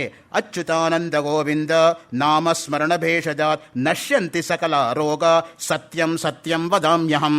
ಅಚ್ಯುತ, ಅನಂತ, ಗೋವಿಂದ ಈ ಎಲ್ಲ ಹೆಸರುಗಳು ರಾಮನಾಮಕ್ಕೆ ಸಂಬಂಧಪಟ್ಟವು. ರಾಮನಾಮ ಹೇಗಿದೆ? ಅಚ್ಯುತ, ಅವಿನಾಶಿಯಾಗಿದೆ, ಅನಂತವಾಗಿದೆ. ಗೋವಿಂದ, ವೇದವೇದ್ಯವಾಗಿದೆ. ಅಚ್ಯುತ, ಅನಂತ, ಗೋವಿಂದ ಈ ಎಲ್ಲವೂ ರಾಮನಾಮದ ವಿಶೇಷಣಗಳು. ರಾಮನಾಮ ಸ್ಮರಣೆ ಎಂಬ ಔಷಧಿಯಿಂದ ಎಲ್ಲ ರೋಗಗಳು, ಹುಟ್ಟು ಸಾವುಗಳು ಎಂಬ ಭವರೋಗವೂ ಸಹ ನಷ್ಟವಾಗುತ್ತದೆ ಎಂಬುದರಲ್ಲಿ ಯಾವ ಸಂದೇಹವೂ ಯಾರಿಗೂ ಬೇಡ. ಸತ್ಯಂ ಸತ್ಯಂ ವದಾಮ್ಯಹಂ. ನೋಡಿ, ಒಂದು ಸಲ ಹೇಳಿಲ್ಲ, ಎರಡನೇ ಸಲ ಮತ್ತೆ ಸತ್ಯಂ ಸತ್ಯಂ ವದಾಮ್ಯಹಂ, ಮತ್ತೆ ಅದನ್ನೇ ಪುನರುಚ್ಚಾರ ಮಾಡ್ತಾರೆ. ವ್ಯಾಸರ ವಚನ ನನಗೆ ಒಂದು ಪ್ರಸಂಗ ನೆನಪಿಗೆ ಬರುತ್ತದೆ. ಕಬೀರರ 2 ಶಿಷ್ಯರು ಗಂಗಾ ತೀರದಲ್ಲಿ ಸ್ನಾನ ಮಾಡುತ್ತಿದ್ದರು. ಅಷ್ಟರಲ್ಲಿ ಒಬ್ಬ ಕುಷ್ಠರೋಗ ಇರತಕ್ಕಂಥ ಮನುಷ್ಯ ಬಂದ. ಅವನ ಆ ದೈನ್ಯ, ಕಷ್ಟ ನೋಡಿ ಕನಿಕರಗೊಂಡ ಅವರು ಆತನಿಗೆ 3 ಬಾರಿ ರಾಮನಾಮದ ಉಚ್ಚಾರ ಮಾಡಲು ಹೇಳಿದರು. ಆತನು 3 ಸಾರಿ ರಾಮನಾಮದ ಉಚ್ಚಾರ ಮಾಡಿದ ಕೂಡಲೇ ಕುಷ್ಠರೋಗವೆಲ್ಲ ಹೊರಟು ಹೋಯಿತು. ಈ ಘಟನೆಯನ್ನು ನಾನು ಕಾಶಿಯಲ್ಲಿರುವಾಗ ನಾನೇ ನೋಡಿದ್ದಕ್ಕೆ ಸಾರ್ಥಕ. ಅವ್ರ ಮಾತು, ಶ್ರೀಧರ ಸ್ವಾಮಿಗಳ ಮಾತು, ನನ್ನ ಮಾತಲ್ಲ ಹೇಳ್ತಾ ಇರೋದು. ನೋಡಿ, 3 ಸಾರಿ ರಾಮನಾಮದ ಉಚ್ಚಾರವಾದದ್ದೇ ತಡ, ಆ ಎಲ್ಲ ಕಷ್ಟವೂ ಕೂಡ ನಷ್ಟವಾಯಿತು. ನಮಗೆ ಅಚಲವಾಗಿರ್ತಕ್ಕಂಥ ಶ್ರದ್ಧೆ, ವಿಶ್ವಾಸ, ಭಕ್ತಿ ಇರಬೇಕು. ಆ ವಿಶ್ವಾಸ ಮತ್ತು ಶ್ರದ್ಧೆ ಇದ್ದರೆ ಏನು ಬೇಕಾದರೂ ಸಾಧನೆ ಆಗುತ್ತೆ. ಅದಕ್ಕೆ ಹೇಳೋದು, faith can move mountains. Gandhiji ಹೇಳ್ತಾರೆ, ಆ ಶ್ರದ್ಧೆ ಒಂದಿದ್ದರೆ ಒಂದು ಬೆಟ್ಟವನ್ನು ಬೇಕಾದ್ರೂ ನಾನು ಕದಲಿಸಬಹುದು ಅನ್ನೋ ದೃಷ್ಟಿಯಿಂದ. Faith has no failures. ಇನ್ನೊಂದು ಕಡೆ ಹೇಳ್ತಾರೆ, ಯಾವತ್ತೂ ಕೂಡ ನಂಬಿಕೆ ಅನ್ನೋದಕ್ಕೆ ಯಾವತ್ತೂ ಅಪಜಯ ಅನ್ನೋದೇ ಇಲ್ಲ. It's the faith in the doctor which cures the patient more than the actual medicine which ಈ ಪ್ರಿಸ್ಕ್ರೈಬ್ಸ್. ರಾಧಾಕೃಷ್ಣನ್ ಬರೀತಾರೆ, ರೋಗಿಗೆ ವೈದ್ಯನಲ್ಲಿರ್ತಕ್ಕಂತಹ ನಂಬಿಕೆಯಿಂದನೇ ಗುಣವಾಗ್ತಾ ಇದೆಯಾ ಹೊರತು ರೋಗ ಅವನು ಕೊಟ್ಟ ಔಷಧಿಯಿಂದ ಅಲ್ಲ. ನಮ್ಮ ವೈದ್ಯರು ಕೊಟ್ಟ ಮೇಲೆ ನನಗೆ ವಾಸಿ ಆಗತ್ತೆ ಎಂಬತಕ್ಕಂಥ ನಂಬಿಕೆ, ಅದು ಮುಖ್ಯವಾಗಿ ಮನುಷ್ಯ ಉಳಿಸ್ಕೋಬೇಕಾದ್ರೆ. ಅದಕ್ಕೆ ಹೇಳೋದು, ಶ್ವಾಸ ಇರೋವರೆಗೂ ವಿಶ್ವಾಸ ಕಳ್ಕೋಬಾರ್ದು ಮನುಷ್ಯ ಅಂತ. ಎಲ್ಲಿವರೆಗೂ ಶ್ವಾಸ ಇರುತ್ತೋ ಮನುಷ್ಯನಿಗೆ, ಕೊನೆಗೆ ನಮಗೆ ಉಳಿಯೋದು ಯಾವುದು ನಮ್ಮ ಜೊತೆಯಲ್ಲಿ ಅಂದರೆ ಆ ವಿಶ್ವಾಸವೇ ನಮ್ಮ ಜೊತೆ ಉಳಿಯೋದು. ಮಾನವೀಯತೆ ಮತ್ತು ವಿಶ್ವಾಸ, ಆ 2 ಬಿಟ್ಟರೆ ನೀನು ಪಾಂಡಿತ್ಯ ತೊಗೊಂಡೋಗಿ ಸುಟ್ಟಾಕು, ಯಾತಕ್ಕೆ ಪ್ರಯೋಜನ ಬರುತ್ತೆ? ಮಾನವೀಯತೆನೇ ಇಲ್ಲದೆ ಹೋದರೆ ಏನು ಪ್ರಯೋಜನ ಬಂತು? ಅದಕ್ಕೆ ವಿದ್ಯೆ ಅನ್ನೋದು ಯಾವಾಗಲೂ ಕೂಡ ಎಲ್ಲಿ ಅಹಂಕಾರದಲ್ಲಿ ಪರಿಣಾಮ ಆಗುತ್ತೋ ಅದು ವಿದ್ಯೆ ಅಲ್ಲ, ಅವಿದ್ಯೆ ಅಂತ ಹೇಳ್ತಾರೆ ಪಂಚದಶೀಕಾರರು. ಸೊ ಅದಕ್ಕೇನೆ ವಿದ್ಯಾಂಚ ಯಸ್ತದ್ವೇದೋ ಭಯಂ ಸಹ ಅವಿದ್ಯೆಯ ಮೃತ್ಯುಂ ತೀರ್ತ್ವ ವಿದ್ಯೆಯ ಅಮೃತಮಶ್ನುತೆ. ಅವಿದ್ಯಾ ಅನ್ನೋದೇ ಮೃತ್ಯು, ಅವಿದ್ಯಾ ಅನ್ನೋದೇ ರಾತ್ರಿ, ರಾತ್ರಿಯಿಂದಲೇ ಕತ್ಲು, ಕತ್ತಲೆಯಿಂದಲೇ ಅಜ್ಞಾನ, ಅಜ್ಞಾನ ಅಂದ್ರೆ ಬಿಡಬೇಕಾಗಿರೋದು. ಜ್ಯೋತಿ ಅಂದ್ರೆ ಬೆಳಕು, ಬೆಳಕು ಅಂದ್ರೆ ಜ್ಞಾನ, ಜ್ಞಾನ ಅಂದ್ರೇ ಪ್ರಾಪ್ತಿ ಮಾಡ್ಕೋಬೇಕಾಗಿರೋದು. ಅದಕ್ಕೇನೆ ತಮಸೋಮ ಜ್ಯೋತಿರ್ಗಮಯ ಅಂತ ಹೇಳ್ತೀವಿ ಹೊರತು ಜ್ಯೋತಿರ್ಮ ತಮಸೋಗಮಯ ಅಂತ ಯಾರೂ ಹೇಳಲ್ಲ. ಬೃಹದಾರಣ್ಯಕದಲ್ಲಿ ಬರ್ತಕ್ಕಂಥ ಶ್ರೇಷ್ಠವಾಗಿರ್ತಕ್ಕಂಥ ವಾಕ್ಯ ಅದು. ನೋಡಿ, ಮಹಾಪಾಪವೂ ಹೋಗುತ್ತದೆ ಎಂಬುದರ ಬಗ್ಗೆ ಮತ್ತೆ ಒಂದು ಕಥೆಯನ್ನು ನಿಮಗೆ ಹೇಳುತ್ತೇನೆ. ತುಳಸಿದಾಸರ ಕಥೆ. ತುಳಸಿದಾಸರು ಶಿವಾಲಯದಲ್ಲಿ ಬ್ರಾಹ್ಮಣ ಸಂತರ್ಪಣೆಯನ್ನು ಮಾಡಿಸುತ್ತಿದ್ದರು. ಊಟಕ್ಕಾಗಿ ಬಾಳೆ ಎಲೆಯನ್ನು ಹಾಕಿ ಆಗಿದೆ, ಬಡಿಸಿಯೂ ಆಗಿದೆ. ಊಟಕ್ಕೆ ಕುಳಿತುಕೊಳ್ಳುವ ಸಮಯ. ಅಷ್ಟರಲ್ಲಿ ಒಬ್ಬ ಸೀತಾರಾಮ ಎಂದು ದೊಡ್ಡ ದನಿಯಿಂದ ನಾಮಸ್ಮರಣೆ ಮಾಡಿದ. ಆತನು ಬ್ರಹ್ಮಹತ್ಯೆ ಮಾಡಿದವನು ಎಂಬುದು ಎಲ್ಲರಿಗೂ ಗೊತ್ತಾಗಿದ್ದಂತಹ ವಿಷಯ. ಸೀತಾರಾಮ ಎಂದೊಡನೆ ತುಳಸಿದಾಸರು ಪಂಕ್ತಿಗೆ ಕುಳಿತುಕೋ ಅಪ್ಪ, ಊಟ ಮಾಡು ಎಂದು ಪಂಕ್ತಿಯಲ್ಲಿ ಮಿಕ್ಕವರ ಜೊತೆ ಕೂಡಿಸಿದರು. ಆಗ ಉಳಿದವರೆಲ್ಲ ಇವನು ಬ್ರಹ್ಮಹತ್ಯೆ ಮಾಡಿದವನು, ಈತನನ್ನು ಪಂಕ್ತಿಯಲ್ಲಿ ಕುಳ್ಳಿರಿಸಿಕೊಂಡರೆ ಅದು ಯೋಗ್ಯವಾಗುವುದಿಲ್ಲ, ಇವನು ಅಪಾಂಕ್ತ, ಮಹಾದೋಷಿ, ಇವನ ಜೊತೆ ಒಂದು ಪಂಕ್ತಿಯಲ್ಲಿ ನಾವು ಊಟ ಮಾಡೋದಿಲ್ಲ ಎಂದು ಹೇಳಿದರು. ಆಗ ತುಳಸಿದಾಸರು ಬಂದು ಅವನು ಸೀತಾರಾಮ ಎಂದು ಉಚ್ಚರಿಸಿದ್ದಾನೆ, ಆ ರಾಮನಾಮದಿಂದ ಬ್ರಹ್ಮಹತ್ಯಾದಿ ದೊಡ್ಡ ಪಾತಕವಿದ್ದರೂ ಕೂಡ ಒಂದು ಜನ್ಮದ್ದು ಮಾತ್ರವಲ್ಲ, ಅನೇಕ ಜನ್ಮಗಳ ಪಾಪಗಳು ನಷ್ಟವಾಗುತ್ತದೆ. ರಾಮನಾಮದ ಉಚ್ಚಾರದಿಂದ ಅವನು ಪಾಪರಹಿತನಾಗಿದ್ದಾನೆ. ಈ ದೃಷ್ಟಿಯಿಂದ ಆತನನ್ನು ಪಂಕ್ತಿಯಲ್ಲಿ ಕರೆದುಕೊಂಡು ನೀವೆಲ್ಲರೂ ಆನಂದವಾಗಿ ಊಟ ಮಾಡಬಹುದು ಎಂದು ಹೇಳಿದರು. ಆದರೂ ಕೂಡ ಅವರಿಗೆ ಆ ಮಾತಿನ ಮೇಲೆ ವಿಶ್ವಾಸ ಹುಟ್ಟಲಿಲ್ಲ. ಆಗ ತುಳಸಿದಾಸರಪ್ಪ, ನನ್ನ ಮಾತಿನ ಮೇಲೆ ನಿಮಗೆ ವಿಶ್ವಾಸ ಹುಟ್ಟುವುದಿಲ್ಲವಲ್ವ? ನನ್ನ ಮಾತು ಹೌದಾದರೆ, ನಿಜವಾದರೆ ಕಲ್ಲಿನ ನಂದಿ ನಾನು ಕೊಟ್ಟ ನೈವೇದ್ಯವನ್ನು ಭಕ್ಷಿಸುತ್ತದೆ ನೋಡಿ ಎಂದು ಹೇಳಿ ನೈವೇದ್ಯವನ್ನು ತಂದು ನಂದಿಯ ಮುಂದೆ ಇಟ್ಟರು. ಹೇ ನಂದಿಕೇಶ್ವರ, ರಾಮನಾಮವನ್ನು ಉಚ್ಚರಿಸಿದ್ದೇನೆ, ಸೀತಾರಾಮ ಎಂದು ಹೇಳಿದ್ದೇನೆ, ಬ್ರಹ್ಮಹತ್ಯೆ ಹೋಗಿದ್ದರೆ ನೀನು ಪ್ರತ್ಯಕ್ಷವಾಗಿ ನೈವೇದ್ಯವನ್ನು ಸ್ವೀಕರಿಸು, ಇಲ್ಲವಾದರೆ ಬಿಡು ಎಂದು ತುಳಸಿದಾಸರು ಪ್ರಾರ್ಥಿಸಿದರು. ನಂದಿ ತುಳಸಿದಾಸರಿಗೆ ಪ್ರತ್ಯಕ್ಷ ರೂಪದಿಂದ ಕಂಡು ಬೇರೆಯವರಿಗೆ ಮೂರ್ತಿಯಂತೆಯೇ ಕಂಡುಬಂದು ತಿನ್ನುವಂತೆ ಕಾಣುತ್ತಿತ್ತು ಮತ್ತು ಎಲ್ಲ ನೈವೇದ್ಯವೂ ಮುಗಿದು ಹೋಯಿತು. ನೋಡಿ, ಇಲ್ಲೂ ಕೂಡ ಆ ನಂಬಿಕೆ ಅನ್ನೋದಕ್ಕೆ ನಾವು ಎಷ್ಟರ ಮಟ್ಟಿಗೆ ಬೆಲೆ ಕೊಡ್ತೀವಿ ಅನ್ನೋದಕ್ಕೆ ಸ್ವಂತವಾಗಿ ಶರಣಾಗತಿ ಮುಕ್ತಿಗೆ ಗತಿ ಅಂದರೆ ರಾಮ. ಸಕೃದೇವ ಪ್ರಪನ್ನಸ್ಯ ತವಾಸ್ಮೀತಿ ಚ ಯಾಚತೆ ಅಭಯಂ ಸರ್ವಭೂತೇಭ್ಯೋ ದದಾಮ್ಯೇತದ್ ವ್ರತಂ ಮಮ. ರಾಮ ವಿಭೀಷಣನ ಹತ್ರ ಹೇಳ್ತಕ್ಕಂಥ ಮಾತು, ಯುದ್ಧಕಾಂಡ 18ನೇ ಸರ್ಗ 33ನೇ ಶ್ಲೋಕ. ಒಂದು ಸಾರಿಯಾದರೂ ನಿನ್ನವನು ನಾನು, ನನ್ನನ್ನು ಉದ್ಧರಿಸು, ಪತಿತ ಪಾವನ ರಾಮಚಂದ್ರ ಎಂದು ಅನನ್ಯ ಭಾವದಿಂದ ಶರಣಾಗತನಾದರೆ ಸಾಕು, ನಮಸ್ಕಾರ ಮಾಡಿದರೆ ಸಾಕು, ಅಂಥವನಿಗೆ ಅಭಯ ಕೊಡುವುದು ನನ್ನ ಸ್ವಭಾವ, ನನ್ನ ವ್ರತ ಎಂದು ರಾಮ ಹೇಳಿರ್ತಕ್ಕಂಥದ್ದುಂಟು. ಅದೇ ರೀತಿಯಾಗಿ ಸಂತರ ಆಂತರ್ಯ ಹೇಗಿರುತ್ತೆ ಅನ್ನೋದಕ್ಕೆ ನೋಡಿ, ರಾಮನಾಮದಿಂದ ಆತ್ಮ ಸಾಕ್ಷಾತ್ಕಾರವಾಗುತ್ತದೆ ಎಂಬುದು ಅನೇಕ ಜನರ ಅನುಭವ. ಸಮರ್ಥರು 12 ವರ್ಷಗಳ ಕಾಲ ಶ್ರೀರಾಮ ಜಯರಾಮ ಜಯ ಜಯ ರಾಮ ಈ ತ್ರಯೋದಶಾಕ್ಷರಿ ರಾಮ ಮಂತ್ರದ ಪುರಶ್ಚರಣೆಯನ್ನು ಮಾಡಿದರು. ಆದ್ದರಿಂದ ಜಗತ್ತನ್ನು ಉದ್ಧರಿಸ್ತಕ್ಕಂಥ ಸಾಮರ್ಥ್ಯ ಸಹಜವಾಗಿಯೇ ಅವರಲ್ಲಿ ಉಂಟಾಯಿತು. ರಾಮನಾಮಕ್ಕೆ ಯಾವ ಜಾತಿಯೂ ಬೇಕಾಗಿಲ್ಲ, ಯಾವ ವರ್ಣವೂ ಬೇಕಾಗಿಲ್ಲ, ಯಾರು ಬೇಕಾದರೂ ಉಚ್ಚಾರ ಮಾಡಬಹುದು. ನೋಡಿ, ರಾಮನಾಮವನ್ನು ಉಚ್ಚರಿಸಲು ವರ್ಣ, ಧರ್ಮ, ಜಾತಿ ಯಾವುದೂ ಇಲ್ಲ. ಕೊನೆಯಲ್ಲಿ ನಾಮಸ್ಮರಣದ ಪ್ರಭಾವದಿಂದ ದೇಹದ ಅಭಿಮಾನ ಹೋಗಿ ಆತ್ಮಸ್ವರೂಪ ಸಾಕ್ಷಾತ್ಕಾರವಾಗುತ್ತದೆ. ನಮಗೆ ಬೇಕಾದದೆ. ಯಾವಾಗ ದೇಹಾಭಿಮಾನೇ ಗಲಿತೆ ಆತ್ಮಾಭಿಮಾನೇ ಜಾಗೃತೆ ಯತ್ರ ಯತ್ರ ಮನಃ ತತ್ರ ತತ್ರ ಸಮಾಧಿ. ಸುರೇಶ್ವರಾಚಾರ್ಯರು ಶಂಕರಾಚಾರ್ಯರ ಪ್ರಪ್ರಥಮ ಶಿಷ್ಯರು, ಶೃಂಗೇರಿ ಶಾರದಾ ಪೀಠದ ಪ್ರಥಮ ಜಗದ್ಗುರುಗಳು. ಅವರು ತೈತ್ತಿರೀಯ ಉಪನಿಷತ್ ಭಾಷ್ಯಕ್ಕೆ, ಬೃಹದಾರಣ್ಯಕ ಉಪನಿಷತ್ ಭಾಷ್ಯಕ್ಕೆ ವಾರ್ತಿಕವನ್ನು ರಚನೆ ಮಾಡಿರೋದ್ರಿಂದ ವಾರ್ತಿಕಾಚಾರ್ಯ ಎಂಬುದಾಗಿ ಖ್ಯಾತರಾಗಿರ್ತಕ್ಕಂಥವರು. ಹಾಗೆಯೇ ಶಂಕರ ಭಗವತ್ಪಾದರ ದಕ್ಷಿಣಾಮೂರ್ತಿ ಸ್ತೋತ್ರದ ಮೇಲೆ ಮಾನಸೋಲ್ಲಾಸ ಎಂಬ ವ್ಯಾಖ್ಯಾನವನ್ನು ಮಾಡಿದ್ದಾರೆ. ಆ ಮಾನಸೋಲ್ಲಾಸ ವ್ಯಾಖ್ಯಾನದಲ್ಲಿ ಈ ಶ್ಲೋಕವನ್ನು ಹೇಳ್ತಾರೆ. ನೋಡಿ, ದೇಹಾಭಿಮಾನ ಹೋದಾಗ, ಆತ್ಮಾಭಿಮಾನ ತಾನೇ ತಾನಾಗಿ ಜಾಗೃತವಾದಾಗ ಎಲ್ಲೆಲ್ಲಿ ಮನಸ್ಸೋಗತ್ತೋ ಅಲ್ಲಲ್ಲಿ ಸಮಾಧಿಯಲ್ಲಿ ಇರ್ತಾನವನು ಅಂತ. ಯತ್ರ ಯತ್ರ ಮನಃ ತತ್ರ ತತ್ರ ಸಮಾಧಿ.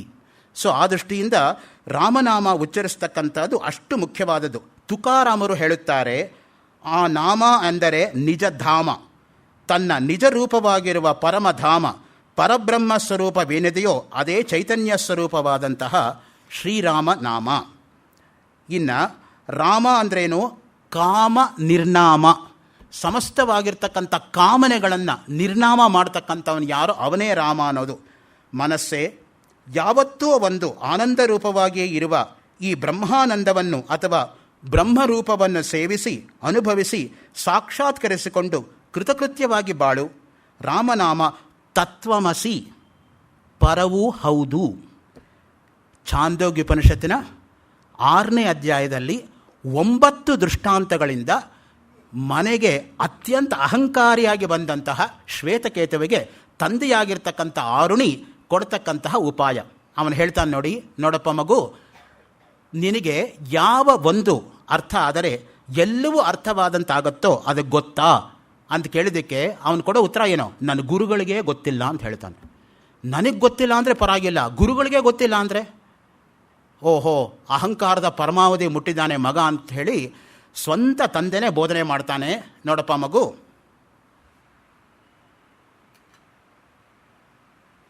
ಒಂದು ಲೋಟ ತಗೊಂಬ, ಲೋಟ ತುಂಬ ನೀರು ಹಾಕು, ಒಂದು ಚಿಟಿಕೆ ಉಪ್ಪು ಹಾಕು, 1 ನಿಮಿಷ ಬಿಡು, ಉಪ್ಪು ಕರಗಲಿ.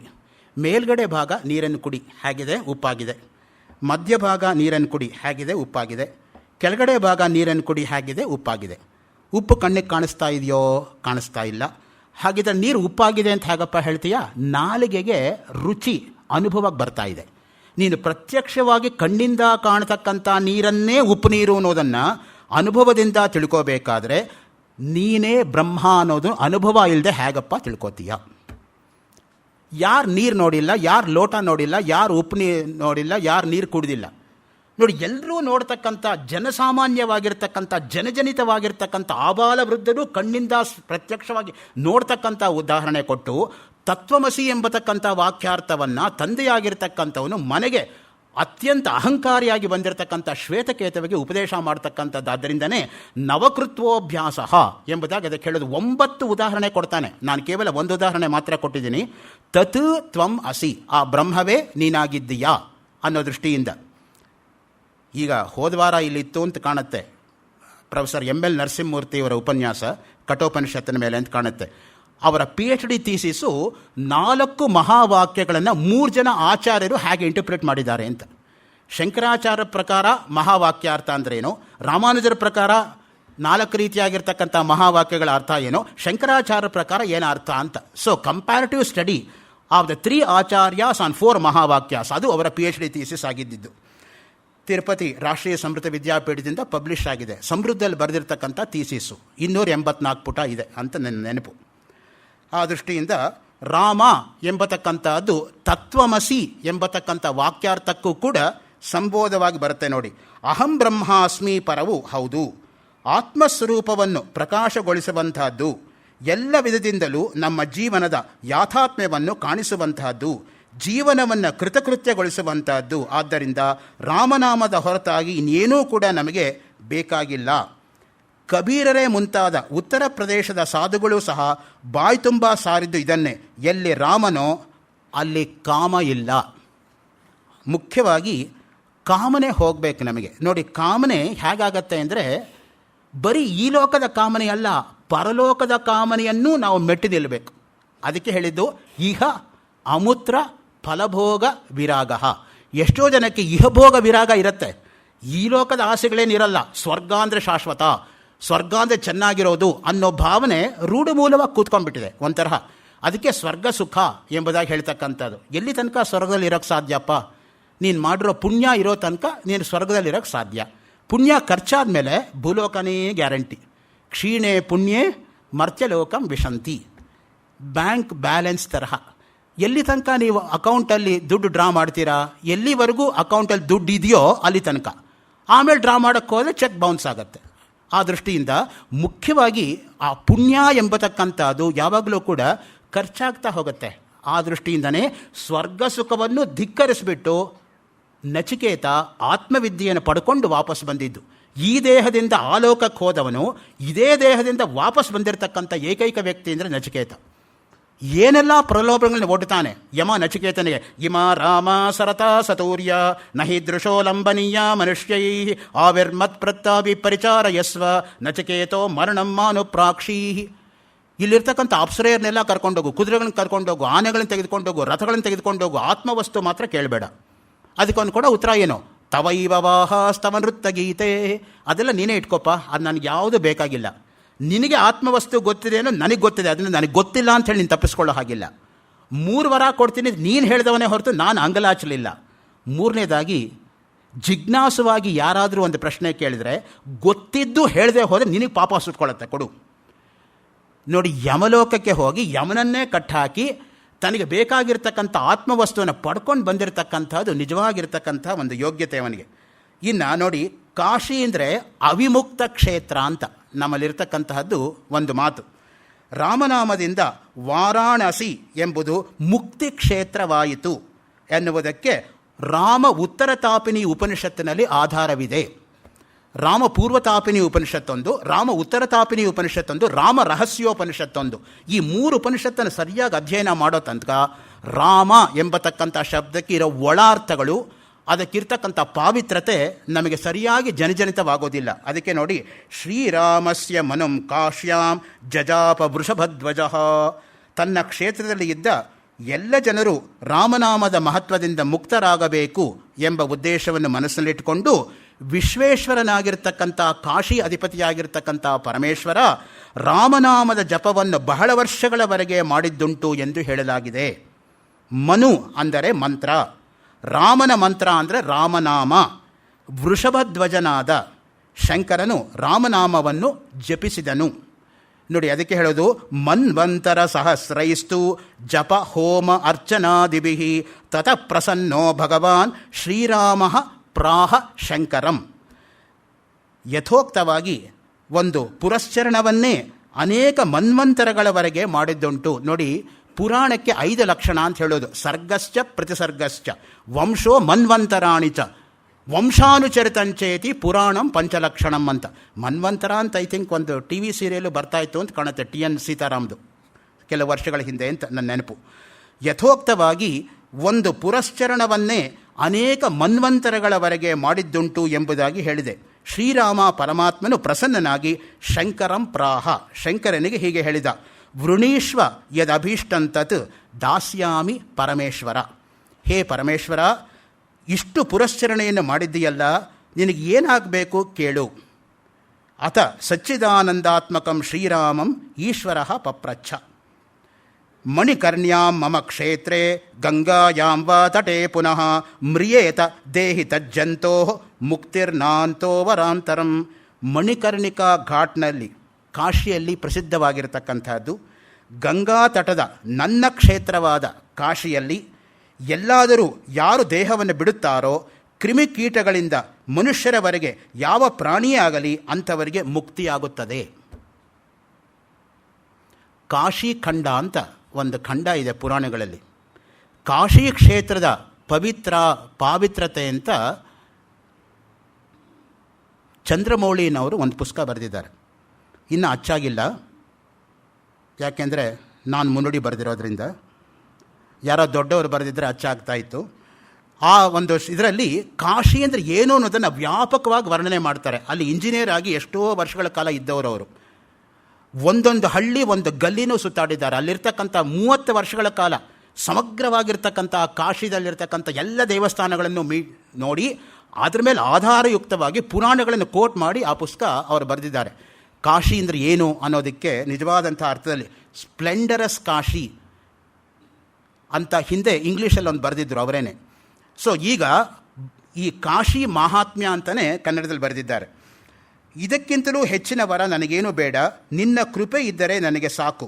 ಕಾಶಿಯಲ್ಲಿ ಸತ್ತವರಿಗೆ ಮುಕ್ತಿ ಖಂಡಿತ. ರಾಮನು ಈಶ್ವರನ ಸದ್ಗುರು ಎಂದು ಎಷ್ಟೋ ಕಡೆ ನಮಗೆ ಕಂಡುಬರುತ್ತದೆ. ಗುರುವಿನ ನಾಮದ ಪ್ರಚಾರವಾಗಬೇಕು. ನೋಡಿ, ಯಾವಾಗಲೂ ಕೂಡ ನಮ್ಮ ಪ್ರಚಾರ ಆಗಬಾರ್ದು. ನನಗೆ ಯಾರು ವಿದ್ಯೆ ಕಲಿಸ್ಕೊಟ್ಟಿದ್ದಾರೋ ಅವ್ರ ಹೆಸರು ನಾನು ಹೇಳಬೇಕು. ನನ್ನ ಹೆಸರು ಹೇಳ್ಕೊಂಡು ತಿರುಗೋದಲ್ಲ. ನಾನು ಇಂಥವರ ಶಿಷ್ಯ ಅಂತ ಹೇಳಬೇಕೇ ಹೊರತು ನಾನು ಅನ್ನೋದು ಬರಬಾರ್ದು ಯಾವಾಗಲೂ ಕೂಡ. ಆ ಗುರುಗಳೇ ಇಲ್ಲದೆ ಹೋಗಿದ್ರೆ ನಾನೆಲ್ಲಿ ಹೋಗ್ತಾ ಇದ್ದೆ? ಆದರ್ಶವಾಗಿರ್ತಕ್ಕಂಥ ಶಿಷ್ಯ ಮಾಡಬೇಕಾಗಿರೋದೇನು ಅಂದರೆ ಗುರುಸ್ಮರಣೆ ಇಲ್ಲದೆ ಅವನು ಯಾವುದನ್ನು ಕೂಡ ಮಾಡಬಾರ್ದು. ಅದಕ್ಕೆ ನಮ್ಮ ಪಾರಂಪರಿಕವಾಗಿ ವೇದಾಂತ ಅಭ್ಯಾಸ ಮಾಡುವಾಗಲೂ ಕೂಡ ಸಾಂಪ್ರದಾಯಯುಕ್ತವಾಗಿರ್ತಕ್ಕಂಥ ಶ್ಲೋಕವನ್ನು ಹೇಳ್ಕೊಂಡೇ ಆಮೇಲೆ ಪ್ರವಚನ ಶುರು ಮಾಡೋದು. ಓಂ ನಮೋ ಬ್ರಹ್ಮಾದಿಭ್ಯೋ ಬ್ರಹ್ಮವಿದ್ಯಾ ಸಂಪ್ರದಾಯ ಕರ್ತೃಭ್ಯೋ ವಂಶ ಋಷಿಭ್ಯೋ ಮಹದ್ಭ್ಯೋ ನಮೋ ಗುರುಭ್ಯಃ ಸರ್ವೋಪಪ್ಲವರಹಿತ ಪ್ರಜ್ಞಾನಗಣ ಪ್ರತ್ಯಗರ್ತೋ ಬ್ರಹ್ಮೈವಾಹಮಸ್ಮಿ. ಓಂ ನಾರಾಯಣಂ ಪದ್ಮವಂ ವಸಿಷ್ಠಂ ಶಕ್ತಿಂಚ ತತ್ಪುತ್ರ ಪರಾಶರಂಚ ವ್ಯಾಸಂ ಶುಕಂ ಗೌಡಪದಂ ಮಹಾಂತಂ ಗೋವಿಂದ ಯೋಗೇಂದ್ರ ಮತಾಸ್ಯ ಶಿಷ್ಯಂ ಶ್ರೀಶಂಕರಾಚಾರ್ಯ ಮತಾಸ್ಯ ಪದ್ಮಪಾದಂಚ ಹಸ್ತಾಮಲಕಂಚ ಶಿಷ್ಯಂ ತಂತ್ರೋಟಕಂ ವಾರ್ತಿಕಕಾರಮನ್ಯಾನ್ ಅಸ್ಮದ್ಗುರೋನ್ ಸಂತತಮಾಗತೋಸ್ಮಿ. ಶ್ರುತಿಸ್ಮೃತಿ ಪುರಾಣಾನಾಂ ಆಲಯಂ ಕರುಣಾಲಯಂ ನಮಾಮಿ ಭಗವತ್ಪಾದ ಶಂಕರಂ ಲೋಕಶಂಕರಂ. ಶಂಕರಂ ಶಂಕರಾಚಾರ್ಯಂ ಕೇಶವಂ ಬಾದರಾಯಣಂ ಸೂತ್ರಭಾಷ್ಯಕೃತೌ ವಂದೇ ಭಗವಂತೌ ಪುನಃ ಪುನಃ ಈಶ್ವರೋ ಗುರುರಾತ್ಮೇತಿ ಮೂರ್ತಿಭೇದ ವಿಭಾಗಿನೇ ವ್ಯೋಮವದ್ವ್ಯಾಪ್ತದೇಹಾಯ ದಕ್ಷಿಣಾಮೂರ್ತಯೇ ನಮಃ. ಈ ಪಾರಂಪರಿಕ ಶ್ಲೋಕ ಹೇಳದೆ ಅವನು ಶಂಕರ ವೇದಾಂತದ ಮೇಲೆ ಅಧಿಕೃತವಾಗಿ ಮಾತಾಡ್ತಕ್ಕಂಥ ಹಕ್ಕನ್ನು ಕಳ್ಕೋತಾನೆ. ಅದಕ್ಕೆ ಪರಂಪರೆ ತುಂಬ ಮುಖ್ಯ ನಮಗೆ. ಅದೇ ನಮ್ಮಲ್ಲಿರ್ತಕ್ಕಂಥ ಸನಾತನ ಧರ್ಮ ಅಂತ ಯಾಕೆ ಹೆಸರು ಬಂದಿರೋದು? ಹಿಂದೂ ಅನ್ನೋದು ಆಮೇಲೆ ಬಂದಿದ್ದು. ಸನಾತನ ಅಂದ್ರೇನು? ಯಾವಾಗಲೂ ಕೂಡ ನಿತ್ಯ ನಿರಂತರ ಅನ್ನೋ ಅರ್ಥದಲ್ಲಿ. ಪುರಾಣ ಅನ್ನೋದಕ್ಕೂ ಕೂಡ ಈಗ ನಾವು ಅದರ ಅರ್ಥನೇ ಒಂಥರ ಸಂಕ್ಷಿಪ್ತ ಮಾಡಿಸ್ಬಿಟ್ಟಿದ್ವಿ. ಶುರು ಮಾಡ್ದ ನೋಡ್ರಿ ಅವ್ನು ಪುರಾಣ, ಅವನು ಏನು ವಿಷಯ ಕೊಟ್ಟು ಅದೇ ಶ್ಲೋಕನೇ ಅವನು ಹೇಳೋದರಿ, ಅದೇ ಅವನ ಕಂತೆ ಪುರಾಣ. ಪುರಾಣ ಅಂದರೆ ಹಾಗಲ್ಲ, ಪುರಾಪಿ ನವಃ, ನಿತ್ಯ ನೂತನ, ಚಿರಂತನ, ಶಾಶ್ವತ, ಸತ್ಯ ಅನ್ನೋ ಅರ್ಥದಲ್ಲಿ ಪುರಾಣ ಶಬ್ದ ಬಂದಿರತಕ್ಕಂಥದ್ದು. ಪುರಾಪಿ ನವಃ ಪುರಾಣಮಿತ್ಯೇವ ನ ಸಾಧು ಸರ್ವಂ ನ ಚಾಪಿ ಕಾವ್ಯಂ ನವಮಿತ್ಯವದ್ಯಂ ಸಂತಹ ಪರೀಕ್ಷೆ ಅನ್ಯತರದ್ಭರಂತೆ ಮೂಢ ಪರಪ್ರತ್ಯೇನೆಯ ಬುದ್ಧಿ. ಕಾಳಿದಾಸನು ಹೇಳ್ಕೊತಾನೆ ಮಾಲವಿಕಾಗ್ನಿಮಿತ್ರ ನಾಟಕದಲ್ಲಿ. ಅದಕ್ಕೇನೆ ಕ್ಷೇತ್ರ ಅವಿಮುಕ್ತ ಕ್ಷೇತ್ರ ಅಂತ ಕಾಶಿಗೆ ಯಾಕೆ ಹೆಸರು ಬಂತು ಹೇಳ್ತಾರೆ ನೋಡಿ. ಆಂಜನೇಯನು ಈಶ್ವರನ ಅವತಾರ. ದೃಷ್ಟಿಯಿಂದಲೂ ಆಂಜನೇಯನ ಕೃಪೆಯಿಂದ ರಾಮಭಕ್ತಿ ತಾಗುತ್ತದೆ. ಈಶ್ವರನ ಅವತಾರವೇ ನಮಗೆ ಬೇಕಾದದ್ದು. ಕ್ಷೇತ್ರಯತ್ರ ತವ ದೇವೇಶ ಯತ್ರ ಕುತ್ರಾಪಿ ವಾಮೃತ ಕ್ರಿಮಿಕೀಟಾದಯೋಪ್ಯಾಶು ಮುಕ್ತ ಸಂತು ನ ಚಾನ್ಯತ. ಅವಿಮುಕ್ತ ಎಂಬ ನಿನ್ನ ಕ್ಷೇತ್ರದಲ್ಲಿ ಎಲ್ಲರಿಗೂ ಮುಕ್ತಿಯಾಗುವುದಕ್ಕಾಗಿ ನಾನು ಎಲ್ಲದರಲ್ಲಿಯೂ ವ್ಯಾಪಿಸಿಕೊಂಡಿದ್ದೇನೆ, ಎಲ್ಲೆಡೆಯಲ್ಲೂ ಕಾಶಿಯಲ್ಲಿ ತುಂಬಿಕೊಂಡಿರುತ್ತೇನೆ. ಕ್ಷೇತ್ರೇಸ್ಮಿನ್ ಯೋ ಅರ್ಚಯೇತ್ ಭಕ್ತ್ಯ ಮಂತ್ರೇಣ ಅನೇನ ಮಾಂ ಶಿವ ಬ್ರಹ್ಮಹತ್ಯಾದಿ ಪಾಪೇಭ್ಯೋ ಮೋಕ್ಷಯಿಷ್ಯಾಮಿ ಮಾ ಶುಚಃ. ಹೇ ಶಿವ, ನಿನ್ನ ಕ್ಷೇತ್ರದಲ್ಲಿ ಭಕ್ತಿಯಿಂದ ಅರ್ಚನೆಯನ್ನು ಮಾಡಿ ನನ್ನ ಮಂತ್ರದ ಜಪವನ್ನು ಯಾರು ಮಾಡುತ್ತಾರೆಯೋ, ಬ್ರಹ್ಮಹತ್ಯಾದಿ ಮಹಾಪಾತಕಗಳು ಎಷ್ಟಿದ್ದರೂ ಕೂಡ ಅವರನ್ನು ಬಿಡುಗಡೆ ಮಾಡಿಯೇ ನಾನು ಮಾಡುತ್ತೇನೆ. ತ್ವತ್ತೋ ವಾ ಬ್ರಹ್ಮಣೋ ವಾಪಿ ಯೇ ಲಭಂತೆ ಷಡಕ್ಷರಂ ಜೀವಂತೋ ಮಂತ್ರಸಿದ್ಧಾಸ್ಯು ಮುಕ್ತಿರ್ಮಾಂ ಪ್ರಾಪ್ನುವಂತಿತೆ.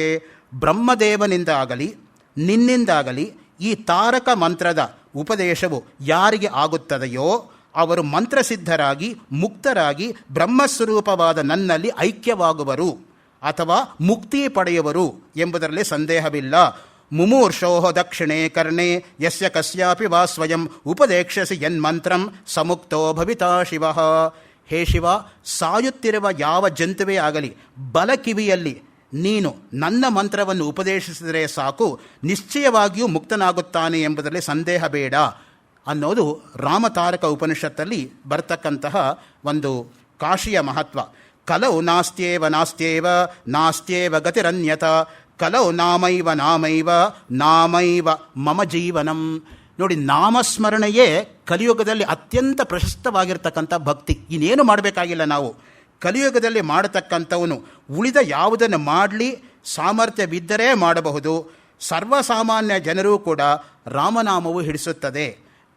ಯಾರೋ ಒಬ್ಬರಿಗೆ ರಾಮ ಅಂತ ಹೇಳೋಕ್ಕೆ ಆಗ್ತಾ ಇರಲಿಲ್ವಂತೆ. ಎದುರುಗಡೆ ಒಂದು ಮರ ಇತ್ತಂತೆ. ಆಯ್ತಪ್ಪ, ನೀನು ಮರವನ್ನೇ ಧ್ಯಾನ ಮಾಡು, ಮರ ಮರ ಮರ ಮರ, ಅದೇ ಕೊನೆಗೆ ರಾಮ ಆಗತ್ತೆ, ಮರವೇ ರಾಮ ಆಗತ್ತೆ. ಯಾರಿಗೋ ಅವರೇಕಾಯಿ ಬಗ್ಗೆ ತುಂಬ ಆಸೆ ಇತ್ತಂತೆ. ಅವರೇಕಾಯಿ ಬೇಕು ಅಂತ. ಆಯಿತು, ನೀನು ಅದನ್ನೇ ಧ್ಯಾನ ಮಾಡು, ಅವರೇ ಕಾಯಬೇಕು, ಕೊನೆಗೆ ಅವರೇ ಕಾಯಬೇಕು. ಅವರೇ ಆ ಭಗವಂತನೇ ನಮ್ಮನ್ನೆಲ್ಲ ಕಾಯಬೇಕು ಅಂತ. ಸೊ ಆ ದೃಷ್ಟಿಯಿಂದ ನೀನು ಏನು ಹೇಳ್ತೀಯೋ ಅದರಲ್ಲೇ ನಿನಗೆ ಆ ಕಡೆ ತಿರುಗಿಸ್ತಕ್ಕಂತಹ ಒಂದು ಶಕ್ತಿ ನಿಜವಾದ ಗುರು ಆಗದವನಿಗಿರುತ್ತೆ. ಅದಕ್ಕೆ ಗುರು ಅಂದರೆ ಆಕರ್ಷಣೆ ಎಂಬತಕ್ಕಂಥ ಅರ್ಥವೂ ಇದೆ. ಗು ಅಂದರೆ ಅಜ್ಞಾನ, ರು ಅಂದರೆ ನಿವಾರಕ ಅನ್ನೋದು ಸಾಮಾನ್ಯ ಅರ್ಥ. ಯಾರು ಅಜ್ಞಾನ ರೂಪವಾಗಿರ್ತಕ್ಕಂಥ ಕತ್ತಲೆಯನ್ನು ಹೋಗಲಾಡಿಸಿ ಜ್ಞಾನರೂಪವಾಗಿರ್ತಕ್ಕಂಥ ಬೆಳಕನ್ನು ಉಂಟು ಮಾಡ್ತಾನೋ ಅವನು ಗುರು ಅನ್ನೋದಕ್ಕೆ ನೋಡಿ. ಕಲಿಯುಗದಲ್ಲಿ ಮಾಡತಕ್ಕವರು ಉಳಿದ ಯಾವುದನ್ನು ಮಾಡಲಿ ಬಿಡಲಿ, ಸಾಮರ್ಥ್ಯ ಇದ್ದರೆ ಮಾಡಬಹುದು, ಇಲ್ಲದೆ ಹೋದರೆ ಬಿಡಬಹುದು. ರಾಮನಾಮದ ಉಚ್ಚಾರಣೆಗೆ ಯಾವ ತೊಂದರೆಯೂ ಇಲ್ಲ, ತೊಡಕೂ ಇಲ್ಲ, ಕಾಲ ದೇಶ ಜಾತಿಯೂ ಇಲ್ಲ. ಇದನ್ನು ಯಾವತ್ತೂ ಮಾಡಬಹುದು. ಆಪದಾಮಪಹರ್ತಾರಂ ದಾತಾರಂ ಸರ್ವಸಂಪದಾಂ ಲೋಕಾಭಿರಾಮಂ ಶ್ರೀರಾಮಂ ಭೂಯೋ ಭೂಯೋ ನಮಾಮ್ಯಹಂ. ಅದಕ್ಕೆ ಮಾತು ಬಂದಿರತಕ್ಕಂಥದ್ದು ನೋಡಿ. ಎಲ್ಲ ಆಪತ್ತುಗಳ ಸಂಕಷ್ಟಗಳನ್ನು, ಕಷ್ಟಗಳನ್ನು, ವಿಘ್ನಗಳನ್ನು ರಾಮನಾಮ ಪರಿಹರಿಸುತ್ತದೆ. ಪ್ರಣವ ರೂಪವೇ ರಾಮನಾಮ. ಅಲ್ಲಿಗೇನಾಯಿತು? ಓಂ ಅಂದರೆ ಬೇರೆಯಲ್ಲ, ರಾಮ ಅಂದರೆ ಬೇರೆಯಲ್ಲ. ಓಂಕಾರ ನೋಡಿ ಎಲ್ಲ ಕಡೆಯೂ ಕೂಡ ವ್ಯಾಪಕವಾಗಿರ್ತಕ್ಕಂಥದ್ದು. ಮೊಟ್ಟ ಮೊದಲನೇ ಶಬ್ದ ಹುಟ್ಟಿರ್ತಕ್ಕಂಥದ್ದೇ ಓಂಕಾರ. ಓಂ ಇತ್ಯಗ್ರೇ ವ್ಯಾಹರೇತ್ ನಮ ಇತಿ ಪಶ್ಚಾತ್. ನೋಡಿ, ಪ್ರಾರಂಭದಲ್ಲಿ ಓಂ ಬರುತ್ತೆ, ಕೊನೆಗೆ ನಮಃ ಇಂದ ಎಂಟಾಗತ್ತೆ. ಓಂ ಇತಿ ಬ್ರಹ್ಮ ಓಮಿತಿ ಇದಗಂ ಸರ್ವಂ ಓಮಿತ್ಯೇತದನುಕೃತಿ ಸ್ಮವ ಅಪ್ಯೋ ಶ್ರಾವಯೇತ್ಯ ಶ್ರಾವಯಂತಿ ಓಮಿತಿ ಸಾಮಾನಿ ಗಾಯಂತಿ ಓಗಂ ಶೋಮಿತಿ ಶಸ್ತ್ರಾಣಿ ಶಗಂಸಂತಿ ಓಮಿತ್ಯಧ್ವರ್ಯು ಪ್ರತಿಗರಂ ಪ್ರತಿಗೃಣಾತಿ ಓಮಿತಿ ಬ್ರಹ್ಮ ಪ್ರಸೌತಿ ಓಮಿತ್ಯಗ್ನಿಹೋತ್ರಮನುಜಾನಾತಿ ಇತ್ಯಾದಿಯಾಗಿ ಓಂಕಾರಕ್ಕೊಂದು ಅನುವಾಕವನ್ನೇ ಕೊಟ್ಬಿಟ್ಟಿದ್ದಾರೆ ತೈತರಿ ಉಪನಿಷತ್ತಲ್ಲಿ. ಪ್ರಣವ ಅಂದರೆ ಬೇರೆಯಲ್ಲ, ಓಂ ಅಂದರೆ ಬೇರೆಯಲ್ಲ. ಪ್ರಣವೋ ಧನುಃ ಶರೋಹಿ ಆತ್ಮ ಬ್ರಹ್ಮತಲ್ಲಕ್ಷ ಮುಚ್ಚತೆ ಅಪ್ರಮತ್ತೇನ ವೇದ್ದವ್ಯಂ ಶರವತ್ತನ್ಮಯೋ ಭವೇತ್. ಮುಂಡುಕೋಪನಿಷತ್ತು.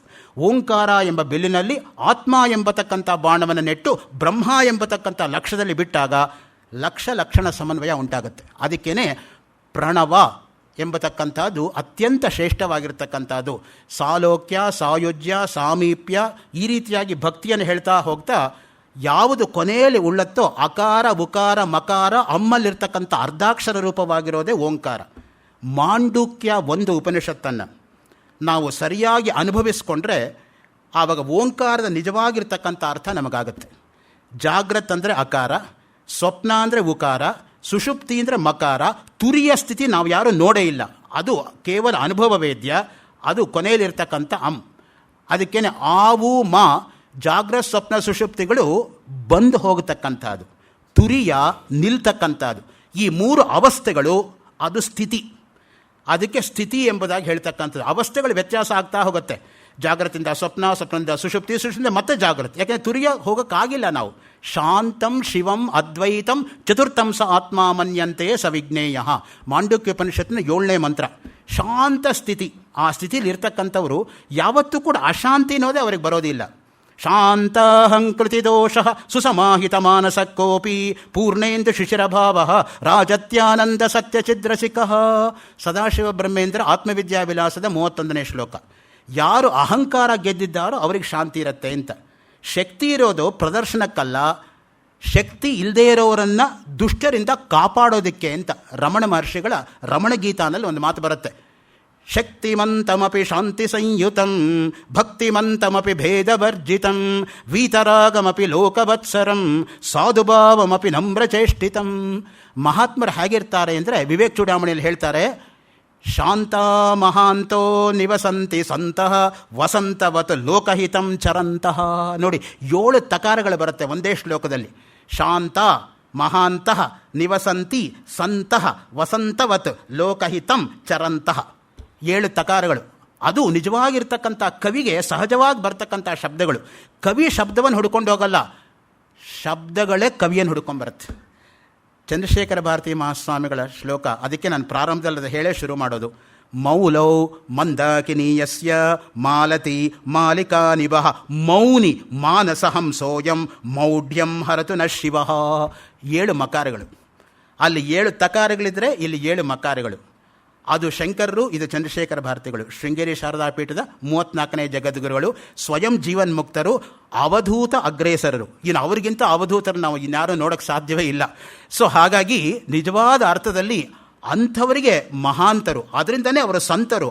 ಅದಕ್ಕೆ ಯಾವಾಗಲೂ ಕೂಡ ಆ ಸತ್ಸಹವಾಸ ನಮಗೆ ಯಾವಾಗಲೂ ಇರಬೇಕು ಅನ್ನೋದಕ್ಕೆ ಅದಕ್ಕೆ ಹೇಳೋದು. ಸತ್ಸಂಗ ಜೀವನ್ಮುಕ್ತಿ ತನಕ ಕರ್ಕೊಂಡೋಗತ್ತೆ. ಅಷ್ಟಿಲ್ಲದೆ ಯಾಕೆ ಹೇಳಬೇಕಾಯಿತು ಭಗವತ್ಪಾದರು ಭಜಗೋವಿಂದ ಸ್ತೋತ್ರದಲ್ಲಿ? ಸತ್ಸಂಗತ್ವೇ ನಿಸ್ಸಂಗತ್ವಂ, ನಿಸ್ಸಂಗತ್ವೇ ನಿರ್ಮೋಹತ್ವಂ, ನಿರ್ಮೋಹತ್ವೇ ನಿಶ್ಚಲಿತತ್ವಂ, ನಿಶ್ಚಲಿತತ್ವೇ ಜೀವನ್ಮುಕ್ತಿ. ನೋಡಿ, ಜೀವನ್ಮುಕ್ತಿ ತನಕ ಕರ್ಕೊಂಡು ಹೋಗುತ್ತೆ ಸತ್ಸಂಗ ಅನ್ನೋದು. ಅದಕ್ಕೆ ಈ ಸತ್ಸಂಗ ಬಿಡಬಾರ್ದು ಯಾವಾಗಲೂ ಕೂಡ. ಯಾರೇ ಯಾವುದೇ ವಿಷಯದ ಬಗ್ಗೆ ಮಾತಾಡಿದ್ರೂ ಕೂಡ ನಮಗೆ ಗೊತ್ತಿಲ್ಲದೆ ಇರೋ 2 ವಿಷಯ ಆದರೂ ಅವ್ರು ಹೇಳ್ತಾರೋ, ಆ ದೃಷ್ಟಿಯಿಂದ ಕೇಳಬೇಕು. ಯಾವಾಗಲೂ ಶ್ರವಣ ಆಗಬೇಕು ಮೊದಲು. ಆತ್ಮಾವ ಅರೇ ದ್ರಷ್ಟವ್ಯ ಶ್ರೋತವ್ಯೋ ಮಂತವ್ಯೋ ನಿಧಿಧ್ಯಾಸಿತವ್ಯ. ಶ್ರೋತವ್ಯ ಶ್ರುತಿವಾಕ್ಯೇಭ್ಯ ಮಂತವ್ಯಶ್ಚ ಮುಮುಕ್ಷುಭಿ. ಅದಕ್ಕೆ ಶ್ರುತಿವಾಕ್ಯಗಳು ಯಾವಾಗಲೂ ಕಿವಿ ಮೇಲೆ ಬೀಳ್ತಾ ಇರಬೇಕು. ಅದು ಇಷ್ಟು ಇದ್ರೇ ನಮಗೆ ನಿಲ್ಲಲ್ಲ. ಇನ್ನು ಒಂದು ಸಲ ಹೇಳಿ ಮುಂದಕ್ಕೆ ಹೋಗ್ಬಿಟ್ರೆ ಏನು ಮಾಡೋದು? ನಮಗೆ ಆ ಗ್ರಹಣ ಶಕ್ತಿ ಇಲ್ವಲ್ಲ. ಆ ದೃಷ್ಟಿಯಿಂದ ಕೇಳಬೇಕು ಅನೂಚಾನವಾಗಿ. ಅದಕ್ಕೆ ಪಾರಾಯಣ ಪದ್ಧತಿ ನಾವು ಇಟ್ಕೊಂಡಿರೋದು. ನಿಮ್ಗೆ ಯಾವುದು ಇಷ್ಟವೋ ಅದನ್ನು ಪಾರಾಯಣ ಮಾಡಿ. ಇದೇ ಮಾಡಿ ಅದೇ ಮಾಡಿ ಅಂತಲ್ಲ. ಕೆಲವರು ಭಗವದ್ಗೀತೆ ಮಾಡ್ತಾರೆ, ಸುಂದರಕಾಂಡ ವಾಲ್ಮೀಕಿ ರಾಮಾಯಣ ಮಾಡ್ತಾರೆ, ದುರ್ಗಾ ಸಪ್ತಶತಿ ಮಾಡ್ತಾರೆ, ಲಲಿತಾ ಸಹಸ್ರನಾಮ ಮಾಡ್ತಾರೆ, ವಿಷ್ಣು ಸಹಸ್ರನಾಮ ಮಾಡ್ತಾರೆ. ಸಂತೋಷ. ನಿಮಗೆ ಯಾವುದರಲ್ಲಿ ಭಕ್ತಿ ಉಂಟಾಗುತ್ತೋ ಮಾಡಿ. ಆ ದೃಷ್ಟಿಯಿಂದ ಎಲ್ಲವೂ ಕೂಡ ಆ ಭಗವಂತನಿಗೆ ಕೊನೆಗೆ ಸೇರೋದರಿಂದ ಎಲ್ಲ ಆಪತ್ತುಗಳು, ಪ್ರಣವದ ಅಧಿಕಾರ ಎಲ್ಲರಿಗೂ ಉಂಟು. ಆದ್ದರಿಂದ ಪ್ರಣವದ ರೂಪ ಶ್ರೀರಾಮ. ಪ್ರಣವ ಜಪದಿಂದ ರಾಮನಾಮದ ಜಪ. ಪ್ರಣವ ಸರ್ವದೋಷ. ಯೋಗ ತತ್ವೋಪನಿಷತ್ತಲ್ಲಿ ಈ ಮಾತು ಬರುತ್ತೆ. ಎಲ್ಲ ದೋಷಗಳನ್ನು ಹೋಗಲಾಡಿಸ್ತಕ್ಕಂಥದ್ದು ಪ್ರಣವ. ಯಾವ್ಯಾವ ಸಂದರ್ಭದಲ್ಲಿ ಪ್ರಣವ ಉಚ್ಚಾರ ಮಾಡಬೇಕು? ಅಭ್ಯುದಾನೆ, ಅಭ್ಯುಪಗಮೆ, ತೂಷ್ಣೀಂಬಾವೆ, ಸಮರ್ಚನೆ, ದಾನ, ಪ್ರತಿಗ್ರಹಾದೌಚ, ಓಂಕಾರೇಪಿ ಚ ಮಂಗಳೇ. ಇಷ್ಟೂ ಸಂದರ್ಭದಲ್ಲೂ ನೀವು ಓಂಕಾರವನ್ನು ಜಪ ಮಾಡ್ಬೋದು. ಅಭ್ಯುದಾನೆ, ಅಭ್ಯುಪಗಮೆ. ಯಾರಿಗಾದರೂ ಮಂಗಳವನ್ನು ಉಂಟು ಮಾಡುವಾಗ ಮತ್ತು ಮಂಗಳವನ್ನು ಸ್ವೀಕರಿಸುವಾಗ. ತೂಷ್ಣೀಂ ಭಾವೆ, ಸುಮ್ಮನೆ ಇರುವಾಗ. ಸಮರ್ಚನೆ, ಪೂಜಾ ವಿಧಾನದಲ್ಲಿ ನಮ್ಮನ್ನು ನಾವು ತೊಡಗಿಸ್ಕೊಂಡಿರುವಾಗ. ದಾನ ಪ್ರತಿಗ್ರಹಾದೌಚ, ದಾನ ಕೊಡುವಾಗ, ದಾನ ಸ್ವೀಕರಿಸುವಾಗ, ಮೌನವಾಗಿರುವಾಗ, ಎಲ್ಲ ಪ್ರಶಸ್ತವಾಗಿರ್ತಕ್ಕಂಥ ಸಂದರ್ಭದಲ್ಲೂ ಕೂಡ ಈ ಓಂಕಾರವನ್ನು ನಾವು ಉಚ್ಚಾರ ಮಾಡ್ಬೋದು ಅನ್ನೋದಕ್ಕೆ ಮಂಖಕೋಶದಲ್ಲಿ ಮೂಲವಾಗಿ ಒಂದು ಆಧಾರ ಇದೆ. ಆ ದೃಷ್ಟಿಯಿಂದನೇ ಓಂ ಎಂಬತಕ್ಕಂಥದ್ದು ಮುಖ್ಯವಾಗಿರ್ತಕ್ಕಂಥದ್ದು. ಬ್ರಹ್ಮನ ಮುಖದಿಂದ ಹೊರಟಿರೋದರಿಂದ ಬ್ರಹ್ಮನಷ್ಟೇ ಪವಿತ್ರ ಓಂಕಾರ ಅಂತ. ಅಥಾತೋ ಬ್ರಹ್ಮಜಿಜ್ಞಾಸ ಬ್ರಹ್ಮಸೂತ್ರದ ಮೇಲೆ, ಆಚಾರ್ಯ ಶಂಕರರ ಭಾಷ್ಯದ ಮೇಲೆ ರತ್ನಪ್ರಭಾ ವ್ಯಾಖ್ಯಾನಕಾರರು ಓಂಕಾರಶ್ಚಾತ ಶಬ್ದಶ್ಚ ದ್ವಾವೇತೌ ಬ್ರಹ್ಮಣ ಪುರ ಕಂಠಂ ಬಿತ್ವಾ ವಿನಿರ್ಯಾತೌ ತಸ್ಮಾನ್ ಮಾಂಗಲಿಕಾ ಉಭೌ ಅಲ್ಲಿ ಹೇಳ್ತಾರೆ ಆ ವ್ಯಾಖ್ಯಾನದಲ್ಲಿ ಅವರು. ಆ ದೃಷ್ಟಿಯಿಂದ ಪ್ರಣವ ಎಂಬತಕ್ಕಂಥದ್ದು ಎಲ್ಲ ವಿಘ್ನಗಳನ್ನು ಕೂಡ ನಾಶ ಮಾಡಿಸ್ತಕ್ಕಂಥದ್ದು. ಮತ್ತು ಇನ್ನೊಂದು ಅನುಭವವನ್ನು ಹಂಚ್ಕೋತಾರೆ ಶ್ರೀಧರ ಸ್ವಾಮಿಗಳು ರಾಮನಾಮದ ಬಗ್ಗೆ. ನೋಡಿ, ಏನೋ ಒಂದು ನನಗೆ ನೆನಪಾಗುತ್ತದೆ, ಅದನ್ನು ನಿಮ್ಮ ಹತ್ರ ಹಂಚಿಕೊಳ್ಳುತ್ತೇನೆ ಕೇಳಿ. ಸಜ್ಜನಗಡದಲ್ಲಿ ನಾನಿದ್ದಾಗ ಒಬ್ಬ ಮಂತ್ರವಾದಿ ಇದ್ದ. ಮಂತ್ರವಾದಿಗಳಲ್ಲಿ ಒಳ್ಳೆಯವರು ಬಹಳ ಕಡಿಮೆ. ಅವರಲ್ಲಿ ಇರುವುದು ವಾಮಮಾರ್ಗವೇ ಹೆಚ್ಚು. ಅವನ ಆಚರಣೆಯು ಸರಿಯಾಗಿರಲಿಲ್ಲ. ನಾನು ಮೈಮೇಲೆ ಬಟ್ಟೆ ಇಲ್ಲದೆ ಒಂದು ಲಂಗೋಟಿಯನ್ನು ಧರಿಸಿ ಸೇವೆ ಮಾಡುತ್ತಿದ್ದೆ. ಅಖಂಡ ನಾಮಸ್ಮರಣವನ್ನು ಜಪಿಸುತ್ತಿದ್ದೆ. ಅದನ್ನು ನೋಡಿ ಅವನಿಗೆ ಹಗೆ. ವಸ್ತುತಃ ಯಾರಿಗೂ ನನ್ನಿಂದ ಕೇಡಾಗಬಾರದು ಎಂಬುದೊಂದು ಎಚ್ಚರಿಕೆಯಲ್ಲಿಟ್ಟುಕೊಂಡು ನಡೆಯಕೊಳ್ಳತಕ್ಕಂಥ ಸ್ವಭಾವ ನನ್ನದಾಗಿತ್ತು. ಅವನಿಗೆ ನನ್ನಿಂದ ಏನೂ ಕಷ್ಟ ಇರಲಿಲ್ಲ. ಅಷ್ಟೇ ಅಲ್ಲ, ಅವನ ಕೆಲಸವನ್ನು ನಾನು ಮಾಡಿಕೊಡ್ತಾ ಇದ್ದೆ. ಆದರೂ ನನ್ನ ಮೇಲೆ ಅವನಿಗೆ ಕೋಪ ಬಂತು. ಒಂದು ದಿವಸ ಆ ಮಂತ್ರವಾದಿ, ನೀನು ಲಂಗೋಟಿಯನ್ನು ಹಾಕಿ ಹೀಗೆ ತಿರುಗಾಡ್ತೀಯ, ನೋಡೇ ಬಿಡ್ತೀನಿ, ನನ್ನ ಮಂತ್ರ ಸಾಮರ್ಥ್ಯವನ್ನು ನೋಡು ಎಂದು ಹೇಳಿದ. ಅವನು ತಾನು ಕಲಿತ ಯಾವುದೋ ಒಂದು ಶಕ್ತಿ ಪ್ರಯೋಗವನ್ನು ಮಾಡಿದ. ನನ್ನದು ಭೂಮಿ ಶಯನವೇ ಆಗಿತ್ತು. ರಾತ್ರಿ ಮಲೆಕೊಂಡಿರುವಾಗ ನಾನು ಯಾವುದೋ ಒಂದು ಶಕ್ತಿ ನನ್ನ ಕಡೆಗೆ ಗುರಿಯಿಟ್ಟು ಬರುತ್ತಿದೆ ಎಂಬುದಾಗಿ ಕಂಡುಬಂತು. ಅಷ್ಟರಲ್ಲಿ ರಾಮ ರಾಮ ರಾಮ ಎಂದು ಎಚ್ಚರವಾಯಿತು. ಎಚ್ಚರಗೊಂಡೆ. ಅದು ಸಮರ್ಥರಿಗೆ ಸಹನವಾಗದೆ ಅವನ್ನು ಚೆನ್ನಾಗಿ ಹೊಡೆದರು ಎಂಬುದಾಗಿ ಮರುದಿನ ನನಗೆ ತಿಳಿದು ಬಂತು. ಆ ಶಕ್ತಿಯಿಂದ ನನಗೇನೂ ಆಗಲಿಲ್ಲ. ಮಾಟ ಮಾರುಡಿಗಳನ್ನು ಯಾರಾದರೂ ಮಾಡಿದರೂ ರಾಮನಾಮದಿಂದ ಎಲ್ಲವೂ ಹೋಗುತ್ತದೆ ಎನ್ನುವುದಕ್ಕೆ ನನ್ನ ಜೀವಿತದ ಆ ಘಟನೆಯೇ ಸಾಕ್ಷಿ. ಸ್ವಂತ ಅವರ ಅನುಭವ ಅವ್ರು ಹೇಳ್ಕೋತಾ ಇರೋದು ಶ್ರೀಧರ ಸ್ವಾಮಿಗಳು. ಇದಕ್ಕಿಂತ ಬೇಕಾ?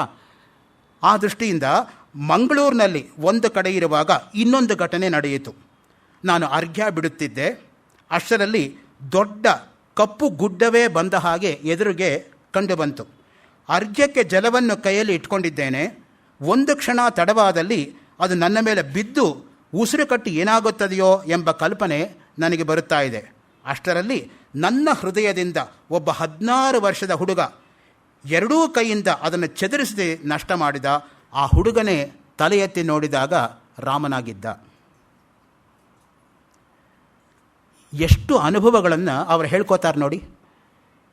ನಮಗಿದನ್ನು ಕೇಳಿದರೂ ಕೂಡ ನಮಗೆ ಅದರಲ್ಲಿ ನಂಬಿಕೆ ಬರೋದಿಲ್ಲ. ಯಾಕೆಂದರೆ ನಮಗೆ ಆ ಮಟ್ಟದಲ್ಲಿರ್ತಕ್ಕಂಥ ಭಕ್ತಿ, ಶ್ರದ್ಧೆ, ವಿಶ್ವಾಸ ಭಗವಂತನಲ್ಲಿ ಇಲ್ಲ.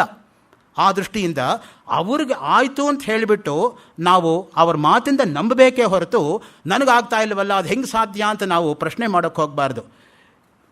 ಎಲ್ಲರಿಗೂ ಕೂಡ ಸಾಧ್ಯವಾಗತಕ್ಕಂತಹದ್ದು, ಆದರೂ ಕೆಲವರಿಗೆ ಅಸಾಧ್ಯವಾಗತಕ್ಕಂಥದ್ದು ಇರುತ್ತೆ. ಯಾವುದು ಕೆಲವರಿಗೆ ಮಾತ್ರ ಸಾಧ್ಯವಾಗುತ್ತೋ ಅದು ಎಲ್ರಿಗೂ ಅಸಾಧ್ಯವಾಗಿರುತ್ತೆ. ಆ ದೃಷ್ಟಿಯಿಂದ ಅನುಭವ ಅನ್ನೋದು ಪರಮ ಪ್ರಮಾಣ ನಮ್ಮಲ್ಲಿರ್ತಕ್ಕಂಥದ್ದು. ಯಾವಾಗಲೂ ಕೂಡ ಅದಕ್ಕೆ ಬೇರೆ ಹೇಳೋಕ್ಕೆ ಸಾಧ್ಯ ಇಲ್ಲ. ನಾಮಸ್ಮರಣ ಎಂಬತಕ್ಕಂಥದ್ದು ಭಾವ ಭಯ ಹರಣ. ನೋಡಿ, ನಾಮಸ್ಮರಣೆ ಮಾಡಿದರೆ ವಿಘ್ನಗಳು ತೊಲಗಿ ಹೋಗುತ್ತದೆ, ಕಷ್ಟ ಅಥವಾ ನಷ್ಟ ಆಗದೇ ಇರುತ್ತದೆ. ಭ್ರಷ್ಟವಾದಂತಹ ಸಂದರ್ಭದಲ್ಲಿ, ಕೆಟ್ಟ ಪ್ರಾರಬ್ಧದಲ್ಲೂ ಕೂಡ ನಾಮಸ್ಮರಣೆ ಅವನ್ನು ಎಚ್ಚರಿಸಿ ಕೆಟ್ಟ ಪರಿಸ್ಥಿತಿಯಿಂದ ಬಿಡಿಸುತ್ತದೆ. ಪಾತಾಲ ಭೂತಲ ವ್ಯೋಮಚಾರಿಣ ಛದ್ಮದಾರಿಣ ನ ದ್ರಷ್ಟು ಉಪಶಕ್ತಾಸ್ತೆ ರಕ್ಷಿತಂ ನಾಮರಾಮಭಿಹಿ. ಪಾತಾಳದಲ್ಲಿ ಇರತಕ್ಕಂಥ ಶಕ್ತಿಗಳಾಗಲಿ, ಆಕಾಶದಲ್ಲಿ ಇರತಕ್ಕಂಥ ಶಕ್ತಿಗಳಾಗಲಿ, ಭೂಮಿಯ ಮೇಲೆ ಓಡಾಡತಕ್ಕ ದುಷ್ಟಶಕ್ತಿಗಳಾಗಲಿ ರಾಮನಾಮದಿಂದ ರಕ್ಷಿತವಾಗಿರೋನನ್ನು ಏನೂ ಮಾಡಲಾರದು. ಭೂತ ಪಿಶಾಚ ಯಕ್ಷ ರಾಕ್ಷಸ ಗಣ ಗಂಧರ್ವ ಬ್ರಹ್ಮರಾಕ್ಷಸ ಪ್ರೇತ ಯಾವುದೇ ಇರಲಿ ನಾಮನಿಷ್ಠೆಯಿಂದ ಎಲ್ಲವೂ ನಷ್ಟವಾಗುತ್ತದೆ. ಯಾವ ಬಾಧೆಯೂ ಅವನಿಗೆ ಇರುವುದಿಲ್ಲ. ಹೆಚ್ಚು ಮಾತನಾಡುವುದೇಕೆ? ಮಾತನಾಡುವ ಪ್ರಸಂಗ ಇದ್ದರೂ ಕೂಡ ಶ್ರೀರಾಮ ಎಂದೇ ನಾವು ಹೇಳಬೇಕು. ಮನಸ್ಸಿಗೆ ಮೊದಮೊದಲು ನಾಮಸ್ಮರಣೆ ಹೊರತಾಗಿ ನೀನು ಮಾತನಾಡುವುದೇ ಬೇಡ ಎಂದು ನನಗೆ ಹೇಳುತ್ತಿದ್ದರು. ಪ್ರತಿಯೊಂದು ಕ್ಷಣಕ್ಕೂ ಆಯುಷ್ಯ ಕಡಿಮೆ ಆಗ್ತಾ ಇರುತ್ತೆ. ನಾಮಸ್ಮರಣೆ ಹೊರತಾಗಿ ಸುಮ್ಮನೆ ಮಾತಾಡಿ ಏನು ಪ್ರಯೋಜನ? ಯಾವಾಗ ದೇಹ ಬೀಳುತ್ತದೆಯೋ ಯಾರು ಹೇಳ್ತಾರೆ? ಹೋದ ಕ್ಷಣ ಮತ್ತೆ ಬರೋದಿಲ್ಲ. ದೇಹ ಬೀಳುತ್ತದೆಯೇ ಗೊತ್ತಾಗೋದಿಲ್ಲ, ಹೋದ ಕ್ಷಣ ತಿರುಗಿ ಬರೋದಿಲ್ಲ. ಆ ದೃಷ್ಟಿಯಿಂದ ಒಂದು ಕ್ಷಣವನ್ನೂ ಕೂಡ ನಾವು ಹಾಳು ಮಾಡ್ಕೋಬಾರ್ದು ಅನ್ನೋ ಮಾತು ಅದಕ್ಕೆ ಹೇಳ್ತಕ್ಕಂಥದ್ದು. 23ನೇ ಹುಟ್ಟುಹಬ್ಬ ದಿವಸ ಮೊದಲನೇ ಕವನವನ್ನು ಮಿಲ್ಟನ್ ಬರೆದಂತೆ. How soon has time the subtle thief of youth stolen on my wings the 320th year. ಇವತ್ತು ಬೆಳಗ್ಗೆ ಇಂಡಿಯನ್ ಇನ್ಸ್ಟಿಟ್ಯೂಟ್ ಆಫ್ ವರ್ಲ್ಡ್ ಕಲ್ಚರಲ್ಲಿ 10:30 ಗಂಟೆಗೆ KM ಸೀತಾರಾಮಯ್ಯನವರು ಅನುವಾದ ಮಾಡಿರ್ತಕ್ಕಂತಹ ಮಿಲ್ಟನ್ನಿನ ಪ್ಯಾರಡೈಸ್ ಲಾಸ್ಟ್ ಪ್ಯಾರಡೈಸ್ ರೀಗೈನ್ಡ್ ಅದರ ಅನುವಾದವನ್ನು ಬಿಡುಗಡೆ ಮಾಡಿದಂಥ CN ರಾಮಚಂದ್ರನ್ ಅವರ ಕೃತಿಯಲ್ಲಿ ಶತಾವಧಾನಿ ಗಣೇಶ್ ಅವರು ಮುನ್ನುಡಿನಲ್ಲಿ ಮಿಲ್ಟನ್ನ ಈ ಶ್ಲೋಕವನ್ನು ಕೋಟ್ ಮಾಡ್ತಾರೆ. ಇವತ್ತು ಬೆಳಗ್ಗೆ ರಿಲೀಸ್ ಆಯಿತು ಆ ಪುಸ್ತಕ. ಸುಮ್ಮನೆ ಹೀಗೆ ನೋಡ್ತಾ ಇದ್ದೆ. ಹಾಗೆ ನಾವು ಅಪ್ಡೇಟ್ ಮಾಡ್ಕೋಬೇಕು. ನಾಲೆಡ್ಜ್ ಯಾವತ್ತೂ ಕೂಡ ಇರೋಷ್ಟನ್ನೂ ಮರೀದೆ ಹೊಸದಾಗಿ ಸೇರಿಸ್ಕೊಂಡು ಹೋಗ್ತಾ ಇರಬೇಕು. ಯಾಕೆಂದರೆ ಒಂದು ಕ್ಷಣ ಬಿಟ್ಟರೂ ಕೂಡ ಹೊರಟೋಗುತ್ತೆ, ಆ ಜ್ಞಾನ ಅನ್ನೋದು ಮತ್ತೆ ಬರೋದಿಲ್ಲ. ಆ ದೃಷ್ಟಿಯಿಂದಲೇ ಎಲ್ಲಿ ಯಾವುದೇ ಒಳ್ಳೆಯ ಅಂಶ ಇದ್ದರೂ ಅದನ್ನು ನಾನು ನನ್ನ ಕಡೆ ಸೆಳ್ಕೊಳ್ತಕ್ಕಂಥ ಪ್ರಯತ್ನವನ್ನು ಪ್ರಾಮಾಣಿಕವಾಗಿ ಮಾಡ್ತಾ ಹೋಗಬೇಕು. ಯಾವಾಗ ದೇಹ ಬೀಳುತ್ತದೆಯೋ ಗೊತ್ತಾಗುವುದಿಲ್ಲ. ಜನ್ಮದ ಸಾಫಲ್ಯ ಬೇರೆ ಮಾತಿನಿಂದ ಆಗುವುದಿಲ್ಲ.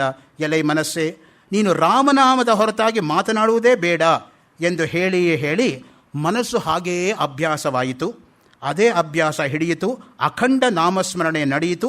ಕನಸಿನಲ್ಲಿ ಸಹ ನನಗೆ ರಾಮನೇ ಕಾಣಿಸುತ್ತಿದ್ದ. ಇದು ಶ್ರೀಧರ ಸ್ವಾಮಿಗಳು ರಾಮನಾಮದ ಬಗ್ಗೆ ಉಚ್ಚಾರ ಮಾಡಿರ್ತಕ್ಕಂಥದ್ದು. ನೋಡಿ, ಶಿವನಿಗೂ ಕೂಡ ಗಹನವಾಗಿರ್ತಕ್ಕಂಥದ್ದು ರಾಮ ಅಂತ ಹೇಳ್ತಾರೆ. ರಾಮ ಏವ ಅಭಿಜಾನಾತಿ ಕೃಷ್ಣಂ ರಾಮಾರ್ಥಮದ್ಭುತಂ ಈಷದ್ವೇದ್ಮಿ ಚ ನಾಮಾರ್ಥಂ ದೇವಿ ತಸ್ಯಾನುಕಂಪಯ. ರಾಮ ಶಬ್ದದ ಅರ್ಥವೇನು? ಎಂತಹ ಅದ್ಭುತ, ಎಷ್ಟು ಅನಂತ, ಎಷ್ಟು ಅತರ್ಕ್ಯ, ಎಷ್ಟು ಅಲಕ್ಷ್ಯ ಎಂಬುದು ಯಾರಿಗೂ ಗೊತ್ತಾಗುವುದಿಲ್ಲ. ತ್ವಂ ಹಿ ವೇತ್ತ ಯಥಾ ತಥಂ. ತೈತ್ರಿಯ ಬ್ರಾಹ್ಮಣ 3:7-11 ಹೇಳುವಂತೆ ರಾಮ ಎಂಬತಕ್ಕಂಥ ಶಬ್ದವು ರಾಮನಿಗೆ ಗೊತ್ತು ಅಂತ ಶಿವ ಪಾರ್ವತಿಗೆ ಹೇಳ್ತಾನೆ. ಅದ್ವೈತ ವೇದಾಂತದಲ್ಲಿ ಒಂದು ಗ್ರಂಥ ಇದೆ, ಅದ್ವೈತ ಸಿದ್ಧಿ ಅಂತ. ಅದರ ಕರ್ತೃ ಮಧುಸೂದನ ಸರಸ್ವತಿಗಳು. ಎಷ್ಟು ಕಷ್ಟವಾಗಿರ್ತಕ್ಕಂಥ ಗ್ರಂಥ ಅಂದರೆ ಅದಕ್ಕೆ ಒಂದು ಮಾತಿದೆ. ಅದ್ವೈತ ಸಿದ್ಧಿ ಯಾರಿಗೆ ಅರ್ಥ ಆಗಿದೆ ಅಂದರೆ ಇಬ್ಬರಿಗೇನಂತೆ ಪ್ರಪಂಚದಲ್ಲಿ ಅರ್ಥ ಆಗಿರೋದು. ಒಂದು ಮಧುಸೂದನ ಸರಸ್ವತಿಗೆ, ಇನ್ನೊಂದು ಸಾಕ್ಷಾತ್ ಸರಸ್ವತಿಗೆ ಅಂತ. ಮೂರನೇವ್ರಿಗೆ ಅರ್ಥ ಆಗಿಲ್ಲ ಅಂತ. ಮಧುಸೂದನ ಸರಸ್ವತ್ಯ ತತ್ವಂ ವೇತ್ತಿ ಸರಸ್ವತಿ, ಸರಸ್ವತ್ಯ ತತ್ವಂ ವೇತ್ತಿ ಮಧುಸೂದನ ಸರಸ್ವತಿ ಅಂತ. ಅಷ್ಟು ಕ್ಲಿಷ್ಟವಾಗಿರ್ತಕ್ಕಂಥ ಗ್ರಂಥ ಅಂತ ಆ ಅದ್ವೈತ ಸಿದ್ಧಿ ಎಂಬತಕ್ಕಂಥದ್ದು ಪಂಚಸಿದ್ಧಿ ಗ್ರಂಥಗಳಲ್ಲಿ ಒಂದು ಗ್ರಂಥ ಅದು. ಮೊದಲನೇ ಶ್ಲೋಕ ಒಂದನ್ನೇ ನನ್ನ ಗುರುಗಳು ನನಗೆ 3 ತಿಂಗಳು ಪಾಠ ಮಾಡಿದರು ಪಾಠಶಾಲೆಯಲ್ಲಿ. ಮಾಯಾ ಕಲ್ಪಿತ ಮಾತೃತಾಮುಖಮೃಷ ದ್ವೈತ ಪ್ರಪಂಚಾಶ್ರಯ ಸತ್ಯಜ್ಞಾನ ಸುಖಾತ್ಮಕ ಶ್ರುತಿಶಿಖೋತ್ತ ಕಂಡಧೀಗೋಚರ ಮಿಥ್ಯಾಬಂಧ ವಿಧೂನನೈನ ಪರಮಾನಂದೈಕತಾನಾತ್ಮಕಂ ಮೋಕ್ಷಂ ಪ್ರಾಪ್ತಯ ಸ್ವಯಂ ವಿಜಯತೆ ವಿಷ್ಣುರ್ವಿಕಲ್ಪೋಜ್ಜಿತ. 1976 ಜೂನ್ 16ರಿಂದ ಸೆಪ್ಟೆಂಬರ್ 15 ತನಕ ಪಾಠ ಮಾಡಿದರು, ಒಂದೇ ಶ್ಲೋಕನ. ಅದು ಅದ್ವೈತ ಸಿದ್ಧಿಯ ಒಂದು ಮಹತ್ವ. ಅಂದರೆ ಅದಕ್ಕೆ ಹೇಳ್ತಕ್ಕಂಥದ್ದು ಪಂಚಸಿದ್ಧಿ ಗ್ರಂಥಗಳು ಅಂದರೆ ನಿಜವಾಗ್ಲೂ ನಡುಕ ಹುಟ್ಟಿಸತ್ತೆ. ಯಾರು ಇವತ್ತು ಸಿದ್ಧಿ ಗ್ರಂಥಗಳನ್ನು ಪಾಠ ಮಾಡೋರಿದ್ದಾರಪ್ಪ ಬೆಂಗಳೂರಲ್ಲಿ ಹುಡುಕಿದ್ರೆ 5 ಜನ ಕೂಡ ನಮಗೆ ಸಿಗ್ತಾ ಇಲ್ವಲ್ಲ ಅಂತ ನಮಗೆ ಶೋಚನೀಯ ಆಗುತ್ತೆ. ರಾಮಯೇವ ಅಭಿಜಾನಾತಿ ಕೃಷ್ಣಂ ರಾಮಾರ್ಥಮದ್ಭುತಂ ಈಶದ್ವೇದ್ಮಿ ಚ ರಾಮಾರ್ಥಂ ದೇವಿ ತಸ್ಯಾನುಕಂಪಯ. ರಾಮ ಎಂಬತಕ್ಕಂಥ ಶಬ್ದ ಯಾರಿಗೆ ಗೊತ್ತು ಅಂದರೆ ಈಶ್ವರನಿಗೆ ಗೊತ್ತಂತೆ, ರಾಮನಿಗೆ ಗೊತ್ತಂತೆ ಅಷ್ಟೆ. ಇನ್ನು ಯಾರಿಗೂ ಕೂಡ ಗೊತ್ತಿಲ್ಲ ರಾಮ ಶಬ್ದದ ಅರ್ಥ ಅಂತ. ನೋಡಿ, ಮಾರುತಿಯ ಭಕ್ತಿ ಅಂದರೆ ರಾಮನ ಉಕ್ತಿ. ರಾಮನ ಯಥಾರ್ಥ ಸ್ವರೂಪ ಎಲ್ಲಿ ಗೋಚರವಾಗುತ್ತದೆ, ಎಲ್ಲಿ ಸರಿಯಾಗಿ ವರ್ಣಿಸಿರತಕ್ಕಂಥದ್ದು ಒಂದು ಪ್ರಶ್ನೆ. ಇಂತಹ ಪ್ರಶ್ನೆಯೊಂದು ಮುಕ್ತಿಕೋಪನಿಷತ್ತಲ್ಲಿ ಬರುತ್ತದೆ. ಇದರ ಹೆಸರು ಮುಕ್ತಿಕ ಉಪನಿಷತ್, ಮುಕ್ತಿ ರೂಪವಾದ ಉಪನಿಷತ್ತು ಅಥವಾ ಮೋಕ್ಷ ರೂಪವಾಗಿರುವಂತಹ ಉಪನಿಷತ್ತು. ಅಂದರೆ ಮುಕ್ತಿಯೇ ಮುಕ್ತಿಕ. ಮುಕ್ತಿಕ ಎಂದರೆ ಕಾಪ್ರತ್ಯಯ ಬಂದಾಗ ಸ್ವತಂತ್ರವಾದ ಅರ್ಥವಿಲ್ಲದೆ ಮೋಕ್ಷ ಮುಕ್ತಿ ಉಪನಿಷತ್ತು ಎಂಬುದಾಗಿ ಉಂಟಾಗುತ್ತದೆ. ಈ ಮುಕ್ತಿಕ ಉಪನಿಷತ್ತಲ್ಲಿ ರಾಮನ ಬಗ್ಗೆ ಹೇಳ್ತಾ ನೋಡಿ, ರಾಮತ್ವಂ ಪರಮಾತ್ಮಾಸಿ ಸಚ್ಚಿದಾನಂದ ವಿಗ್ರಹ. ಎಲೆ ಶ್ರೀರಾಮನೇ, ನೀನೇ ಪರಮಾತ್ಮ. ಕಣ್ಣು ಮೂಗು ಕಿವಿ ಮುಂತಾದ ಅವಯವಗಳಿಂದ ಕೂಡಿಕೊಂಡಿರುವ ಸಾಮಾನ್ಯ ಆಕಾರವಾದ ಯಾವುದೋ ಒಂದು ಮಾನುಷ ವಿಗ್ರಹ ನಿನ್ನದಲ್ಲ. ನೀನು ಸಚ್ಚಿದಾನಂದ ವಿಗ್ರಹ. ಸತ್ ಚಿತ್ ಆನಂದವೇ ನಿನ್ನಲ್ಲಿ ಸೇರಿಕೊಂಡಿದೆ. ರಾಮ ಮುಕ್ತಯೇ, ಮುಕ್ತಿಗೋಸ್ಕರವೇ ನಿನ್ನ ಅವತಾರ. ಪರಮಾತ್ಮನನ್ನು ತಿಳಿದುಕೊಂಡರೆ ಸಂಸಾರ ಬಂಧನವನ್ನು ದಾಟಿ ಮೀರಿ ಹೋಗುತ್ತಾನೆ. ರಾಮ, ನಿನ್ನ ಸ್ವರೂಪದ ವಿಚಾರ ಏನು ಎಂಬುದನ್ನು ತಿಳಿದುಕೊಂಡು ಮುಕ್ತನಾಗಬೇಕು. ಆನಂದಕ್ಕಾಗಿ ಪರಮಾರ್ಥ. ಮೋಕ್ಷ ಅಂದರೆ ಆನಂದ ಪ್ರಾಪ್ತಿ. ಅದು ಕೇವಲ ನಿನ್ನ ಧಾಮ. ವೇದಾಂತೇ ಸುಪ್ರತಿಷ್ಠೋಹಂ. ಶ್ರೀರಾಮ ಹನುಮಂತನಿಗೆ ಹೇಳ್ತಾನೆ, ಅಪ್ಪ ರಾಮ, ನಿನ್ನನ್ನು ಎಲ್ಲಿ ನಾನು ಕಾಣಬೇಕು ಅಂತ ಹನುಮಂತನ ಪ್ರಶ್ನೆಗೆ ನೋಡಿ, ನನ್ನನ್ನು ಕಾಣಬೇಕು ಎಂದು ನಿನಗೆ ಮನಸ್ಸಿದ್ದರೆ ವೇದಾಂತ ಮಂದಿರದಲ್ಲಿ ನಾನಿದ್ದೇನೆ. ವೇದಾಂತದ ಅರಮನೆಯಲ್ಲಿ ನಾನು ವಾಸ ಮಾಡುತ್ತೇನೆ. ವೇದಾಂತದ ಸುಂದರವಾದ ನಂದನವನದಲ್ಲಿ ನಾನು ವಿಹರಿಸುತ್ತೇನೆ. ನನ್ನ ಮೆಚ್ಚುಗೆಯ ಸ್ಥಳವೆಂದರೆ ವೇದಾಂತ, ಅಲ್ಲಿಗೆ ಬಾ. ಇದು ರಾಮ ಹನುಮಂತನಿಗೆ ಹೇಳ್ತಕ್ಕಂತಹ ಒಂದು ದಿವ್ಯವಾಗಿರ್ತಕ್ಕಂತಹ ಸಂದೇಶ. ವೇದಾಂತ ಎಂದರೆ ರಾಮ. ಉಪನಿಷತ್ತುಗಳಲ್ಲಿ ರಾಮ ಸ್ವಯಂ ಪ್ರಕಾಶನಾಗಿ ಆನಂದ ರೂಪದಿಂದ ಬೆಳಗುತ್ತಾನೆ. ಆತನ ದರ್ಶನವೆಂದರೆ ಬಿಂದು ಒಂದು ಸಿಂಧುವಿನಲ್ಲಿ ಐಕ್ಯ ಪಡೆಯುವಂತೆ ಏಕತೆ. ನೋಡಿ, ಬಿಂದು ಕೊನೆಗೆ ಸಿಂಧುವಿನಲ್ಲಿ ಏಕತೆ ಅಂದರೆ ಹೇಗೆ ಅಂದರೆ, ನದಿಗಳು ಹೋಗಿ ಸಮುದ್ರವನ್ನು ಸೇರಿ ನಾಮರೂಪಗಳನ್ನು ಕಳ್ಕೊಂಡು ನೀರು ಒಂದಾಗೋ ಹಾಗೆ. ಯಥಾ ನದ್ಯ ಸಮುದ್ರೇ ಅಸ್ತಂ ಗಚ್ಚಂತಿ ನಾಮರೂಪೇ ವಿಹಾಯ ತಥಾ ವಿದ್ವಾನ್ ನಾಮರೂಪಾದ್ ವಿಮುಕ್ತಃ ಪರಾತ್ಪರಂ ಪುರುಷಮುಪೈತಿ ದಿವ್ಯಂ. ಎಲ್ಲಿ ತನಕ ಗಂಗಾ ಯಮುನಾ ಸರಸ್ವತಿ? ಸಮುದ್ರ ಸೇರೋ ತನಕ. ಸೇರ್ಬಿಟ್ಟ ಮೇಲೆ ನೀರು ಎಲ್ಲ ಒಂದೇ. ಆ ದೃಷ್ಟಿಯಿಂದನೇ ಅಸ್ತಿ ಭಾತಿ ಪ್ರಿಯಂ ರೂಪಂ ನಾಮಚೇತ್ಯಂಶ ಪಂಚಕಂ ಆದ್ಯಂತ್ರಯಂ ಬ್ರಹ್ಮರೂಪಂ ಜಗದ್ರೂಪಂ ತಥೋದ್ವಯಂ. ಅಸ್ಥಿ ಭಾತಿ ಪ್ರಿಯಂ, ಈ ಮೂರೂ ಕೂಡ ಬ್ರಹ್ಮನಿಗಿರ್ತಕ್ಕಂಥ ವಿಶೇಷಣಗಳು. ಅಸ್ಥಿ ಅಂದರೆ ಸರ್ವಾತ್ಮನ ಒಂದೇ ತರಹ ಇರೋದು. ಭಾತಿ ಅಂದರೆ ಭಾದೀಪ್ತೌ ಧಾತು.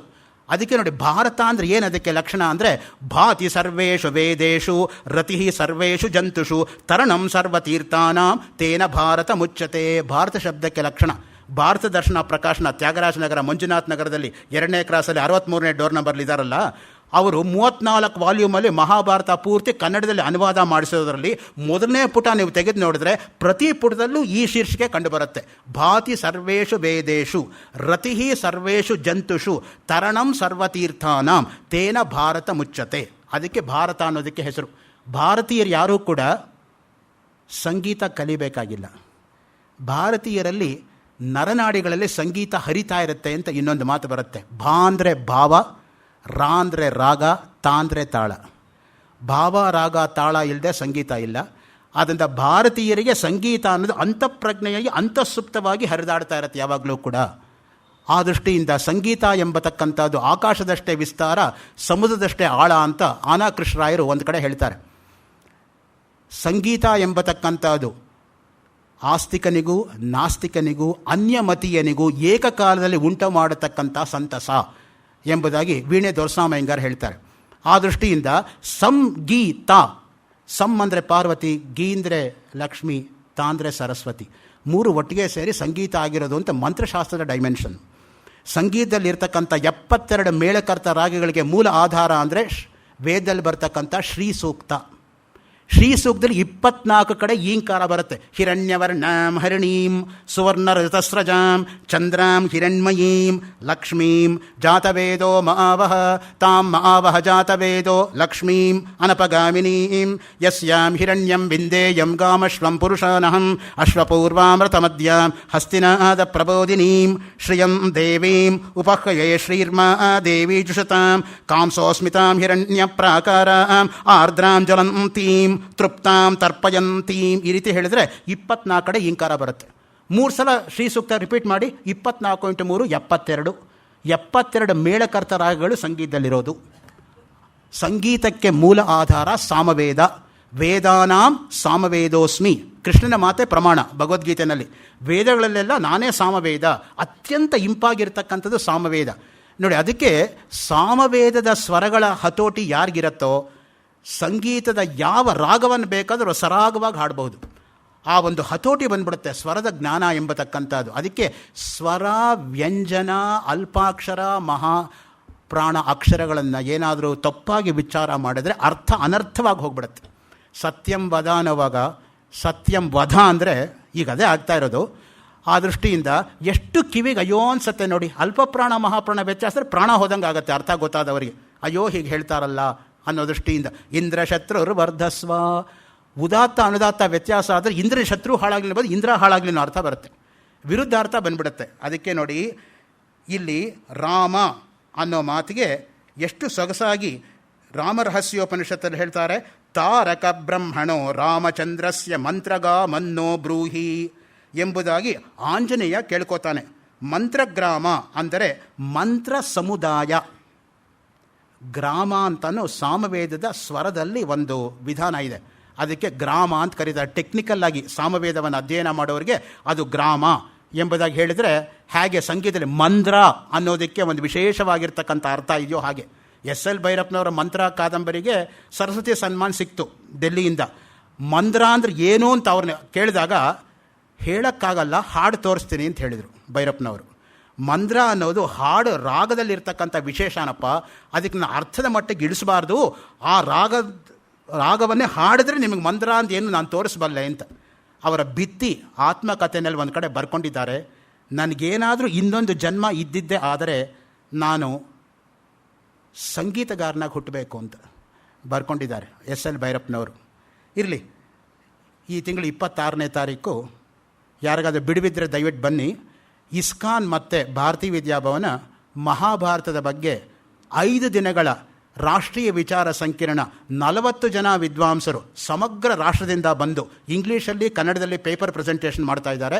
ಭೈರಪ್ಪನವರು 4:15 ಗಂಟೆಗೆ 26ನೇ ತಾರೀಕು ಈ ತಿಂಗಳು ಇಸ್ಕಾನ್ ಮಂದಿರದ ಮಲ್ಟಿವಿಷನ್ ಆಡಿಟೋರಿಯಮಲ್ಲಿ ಇನಾಗ್ರೇಟ್ ಮಾಡ್ತಾರೆ. ಪುರುಸತ್ತಿರ್ತಕ್ಕಂಥವ್ರು ಬರಬಹುದು. 5 ದಿನಗಳು ಕೂಡ ಮುಕ್ತವಾಗಿರ್ತಕ್ಕಂಥ ಅವಕಾಶ ಇದೆ. ರಾಮ ರಹಸ್ಯ ಉಪನಿಷತ್ತಲ್ಲಿ ಸನಕಾದಿ ಮುನಿಗಳು ವಿಶೇಷವಾಗಿ ಹೇಳ್ತಾರೆ ನೋಡಿ, ರಾಮ ಮಂತ್ರದ ಪುರಸ್ಚರಣದಿಂದ ಮನುಷ್ಯನು ಜೀವನ್ಮುಕ್ತನಾಗುತ್ತಾನೆ. ಅಣಿಮಾದಿರ್ ಭಜಯತ್ಯೇನಂ ಯೂನಂ ವರವಧೂರಿವ ಐಹಿಕೇಶು ಚ ಕಾರ್ಯೇಷು ಮಹಾಪತ್ಸು ಚ ಸರ್ವದ ನೈವ ಯುಜ್ಯೋ ಮಹಾಮಂತಃ ರಾಮಮಂತ್ರ ಮೋಕ್ಷ ಸಾಧಕಃ. ರಾಮಮಂತ್ರದ ಪುರಸ್ಚರಣದಿಂದ ಅಣಿಮಾದಿ ಸಿದ್ಧಿಗಳು ಉಂಟಾಗುತ್ತದೆ. ನೋಡಿ, ಅಷ್ಟಸಿದ್ಧಿಗಳು ನಮ್ಮಲ್ಲಿರೋದು. ಅಣಿಮಾ ಮಹಿಮಾ ಚೈವ ಗರಿಮಾ ಲಗಿಮಾ ತತ ಪ್ರಾಪ್ತಿ ಪ್ರಾಕಾಮ್ಯಂ ಈಶತ್ವಂ ವಶಿತ್ವಂಚ ಅಷ್ಟಸಿದ್ಧಯ. ಅಣಿಮಾ ಅಂದರೆ ತುಂಬ ಚಿಕ್ಕದಾಗಿಬಿಡೋದು, ಮಹಿಮಾ ಅಂದರೆ ತುಂಬ ದೊಡ್ಡದಾಗಿ ಬೆಳೆಯೋದು. ನಮ್ಗೆ ಅರ್ಥ ಆಗಬೇಕು ಅಂದರೆ ಸುಂದರಕಾಂಡದಲ್ಲಿ ಹನುಮಂತ ಸುರಸ ಜೊತೆ ಹೇಗೆ ನಡ್ಕೊಂಡ ಅಂತ ನಾವು ಅರ್ಥ ಮಾಡಿಕೊಂಡ್ರೆ ಅಣಿಮಾ ಮಹಿಮಾ ಎರಡೂ ಗೊತ್ತಾಗತ್ತೆ. ಅಲ್ಲಿ 10 ಯೋಜನೆ ಅವಳು ಬೆಳೆದ್ರೆ ಇವನು 20 ಬೆಳೆದ್ರೆ 30 ಬೆಳೆದ್ರೆ 40, ಕೊನೆಗೆ 90 ತನಕ ಬೆಳೆದುಬಿಟ್ಟು ಚಿಕ್ಕದಾಗಿ ಅವಳ ಹೊಟ್ಟೆ ಒಳಗೆ ಹೋಗಿ ಆಚೆ ಬಂದು ಹೇಳ್ತಾನೆ, ನೀನು ಹೇಳಿರ್ತಕ್ಕಂಥ ಕಂಡೀಷನ್ ಎಲ್ಲ ನಾನು ಪೂರೈಸಿದ್ದೀನಿ, ಮುಂದಕ್ಕೆ ಹೋಗೋದಕ್ಕೆ ನನಗೆ ಬಿಡು ಅಂತ. ಸೊ ಅದಕ್ಕೇ ಅಣಿಮಾದಿ ಅಷ್ಟಸಿದ್ಧಿಗಳು ಉಳ್ಳವನು ಯಾರು ಅಂದರೆ ಹನುಮಂತ. ಅದಕ್ಕೆ ಹೇಳೋದು ಬುದ್ಧಿರ್ಬಲಂ ಯಶೋಧೈರ್ಯಂ ನಿರ್ಭಯತ್ವಂ ಅರೋಗತ ಅಜಾಡ್ಯಂ ವಾಕ್ಪಟುತ್ವಂಚ ಹನುಮತ್ ಸ್ಮರಣಾತ್ ಭವೇತ್. ಹನುಮಂತನ ಸಮಾನ ಮಾತಾಡ್ತಕ್ಕಂಥ ಶಕ್ತಿ ಇರ್ತಕ್ಕಂಥವ್ರು ಇಲ್ಲ ಅಂತ ಶ್ರೀರಾಮಚಂದ್ರನೇ ಕೊಂಡಾಡಿದ್ದಾನೆ ಲಕ್ಷ್ಮಣನ ಮುಂದೆ ಕಿಷ್ಕಿಂಧಾ ಕಾಂಡದಲ್ಲಿ. ಲಕ್ಷ್ಮಣ ಸಂದೇಹ ವ್ಯಕ್ತಪಡಿಸಿದಾಗ ನಾವು ಹೇಗೆ ಈ ಕೋತೆಯನ್ನು ನಂಬೋದಣ್ಣ, ಇದು ರಾಕ್ಷಸ ಮಾಯ ಇದ್ರೂ ಇರ್ಬೋದು. ಅದಕ್ಕೆ ರಾಮ ಒಂದೇ ಒಂದು ಮಾತು ಹೇಳ್ತಾನೆ, ನಾನ್ ಋಗ್ವೇದ ವಿನೀತಸ್ಯ ನ ಯಜುರ್ವೇದಧಾರಿಣಃ ನ ಸಾಮವೇದ ವಿದುಷಃ ಶಕ್ಯಮೇವಂ ಪ್ರಭಾಷಿತಂ ಬಹುವ್ಯಾಹರತಾನೇನ ನ ಕಿಂಚಿತ್ ಅಪಶಬ್ದಿತಂ. ಋಗ್ವೇದ ಯಜುರ್ವೇದ ಸಾಮವೇದ ಗೊತ್ತಿಲ್ಲದೆ ಇರೋವನು ಇಷ್ಟು ಸ್ಪಷ್ಟವಾಗಿ, ಇಷ್ಟು ನಿರಂತರವಾಗಿ, ಇಷ್ಟು ಅಸ್ಖಲಿತವಾಗಿ, ಇಷ್ಟು ಅನನ್ಯಾದೃಶವಾಗಿ ಮಾತಾಡೋಕ್ಕೆ ಸಾಧ್ಯ ಇಲ್ಲ. ಇವನೊಬ್ಬ ಮಹಾನುಭಾವ, ಸೇರಿಸ್ಕೊ ನಮ್ಮ ಜೊತೆ ಅಂತ ಹೇಳ್ತಾನೆ ರಾಮ. ಒಂದೇ ಅಪಶಬ್ದ ಕೇಳಿದ್ಯಾ, ಇಷ್ಟೊತ್ತು ಅವನು ಮಾತಾಡೋದ್ರಲ್ಲಿ ನವವ್ಯಾಕರಣ ಪಂಡಿತ ಅಂತ ಹನುಮಂತನಿಗೆ ಹೇಳೋದು. ನಮ್ಮಲ್ಲಿ 8 ವ್ಯಾಕರಣಗಳು ಗೊತ್ತಿರೋದೆ. ಇಂದ್ರಶ್ಚಂದ್ರ ಕಾಶಕೃತ್ಸ್ನಃ ಪಿಶಲಿ ಶಾಕಟಾಯನಃ ಪಾಣಿನಿ ಅಮರ ಜೈನೇಂದ್ರ ಜಯಂತಿ ಅಷ್ಟ ಆದಿಶಾಬ್ದಿಕಾ ಅಂತ ಈ 8 ಜನ ವ್ಯಾಕರಣದವರು. ಈಗಿನ ಕಾಲದಲ್ಲಿ ವ್ಯಾಕರಣ ಅಂದ್ರೇ ಕ್ಯಾಕರ್ಣ ಅಂತ ಆಗ್ಬಿಟ್ಟಿದೆ. ಹೈಸ್ಕೂಲ್ ಮಕ್ಕಳಿಗೆ ಕೇಳಿ ವ್ಯಾಕರಣ ಕಷ್ಟ. ಸೊ ಆ ದೃಷ್ಟಿಯಿಂದ ನಮಗೆ ಸಮೋಸ ಗೊತ್ತು ಸರ್, ಸಮಾಸ ಗೊತ್ತಿಲ್ಲ. ಇದು ಸಾಮಾನ್ಯವಾಗಿ ನಾವು ಕೇಳಿ ಬರ್ತಕ್ಕಂಥದ್ದು. ಗ್ರಾಮರ್ ಎಷ್ಟು ಈಸಿ ಅಂದರೆ ಮ್ಯಾಥಮೆಟಿಕ್ಸ್ ತರಹ ಅದು 100 ಔಟ್ ಆಫ್ 100 ಬಂದ್ಬಿಡುತ್ತೆ. Best suited language for computers is Sanskrit grammar and that too Panini. ಅದಕ್ಕೇನೆ ಪಾಣಿನಿ ರೀಡಿಸ್ಕವರ್ಡ್ ಅಂತ ಜಾರ್ಜ್ ಕಾರ್ಡೋನಾ ಎಂಬತಕ್ಕಂಥವನು ಪೆನ್ಸಿಲ್ವೇನಿಯಾ ಯೂನಿವರ್ಸಿಟಿ ಅಮೇರಿಕಾದಲ್ಲಿರ್ತಕ್ಕಂಥವನು ವಿಸಿಟಿಂಗ್ ಕಾರ್ಡಲ್ಲಿ 6 ತಿಂಗಳು ಪೂನಾಲಿರ್ತಾನೆ, 6 ತಿಂಗಳು US ಅಲ್ಲಿರ್ತಾನೆ.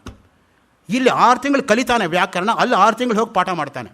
ಅಧ್ಯಯನ ಅಧ್ಯಾಪನ ನಾವು ಹೇಳ್ತೀವಿ, ಅವನು ಪಾಲಿಸ್ತಾ ಇದ್ದಾನೆ. ಅಷ್ಟೇ ವ್ಯತ್ಯಾಸ ಇರತಕ್ಕಂಥದ್ದು. ಪಾಣಿನಿ ರೀಡಿಸ್ಕವರ್ಡ್ ಅಂತ ಅವನು ಹೊಸ ಪುಸ್ತಕ ಬರೆದಿದ್ದಾನೆ ಪಾಣಿನಿ ಮೇಲೆ.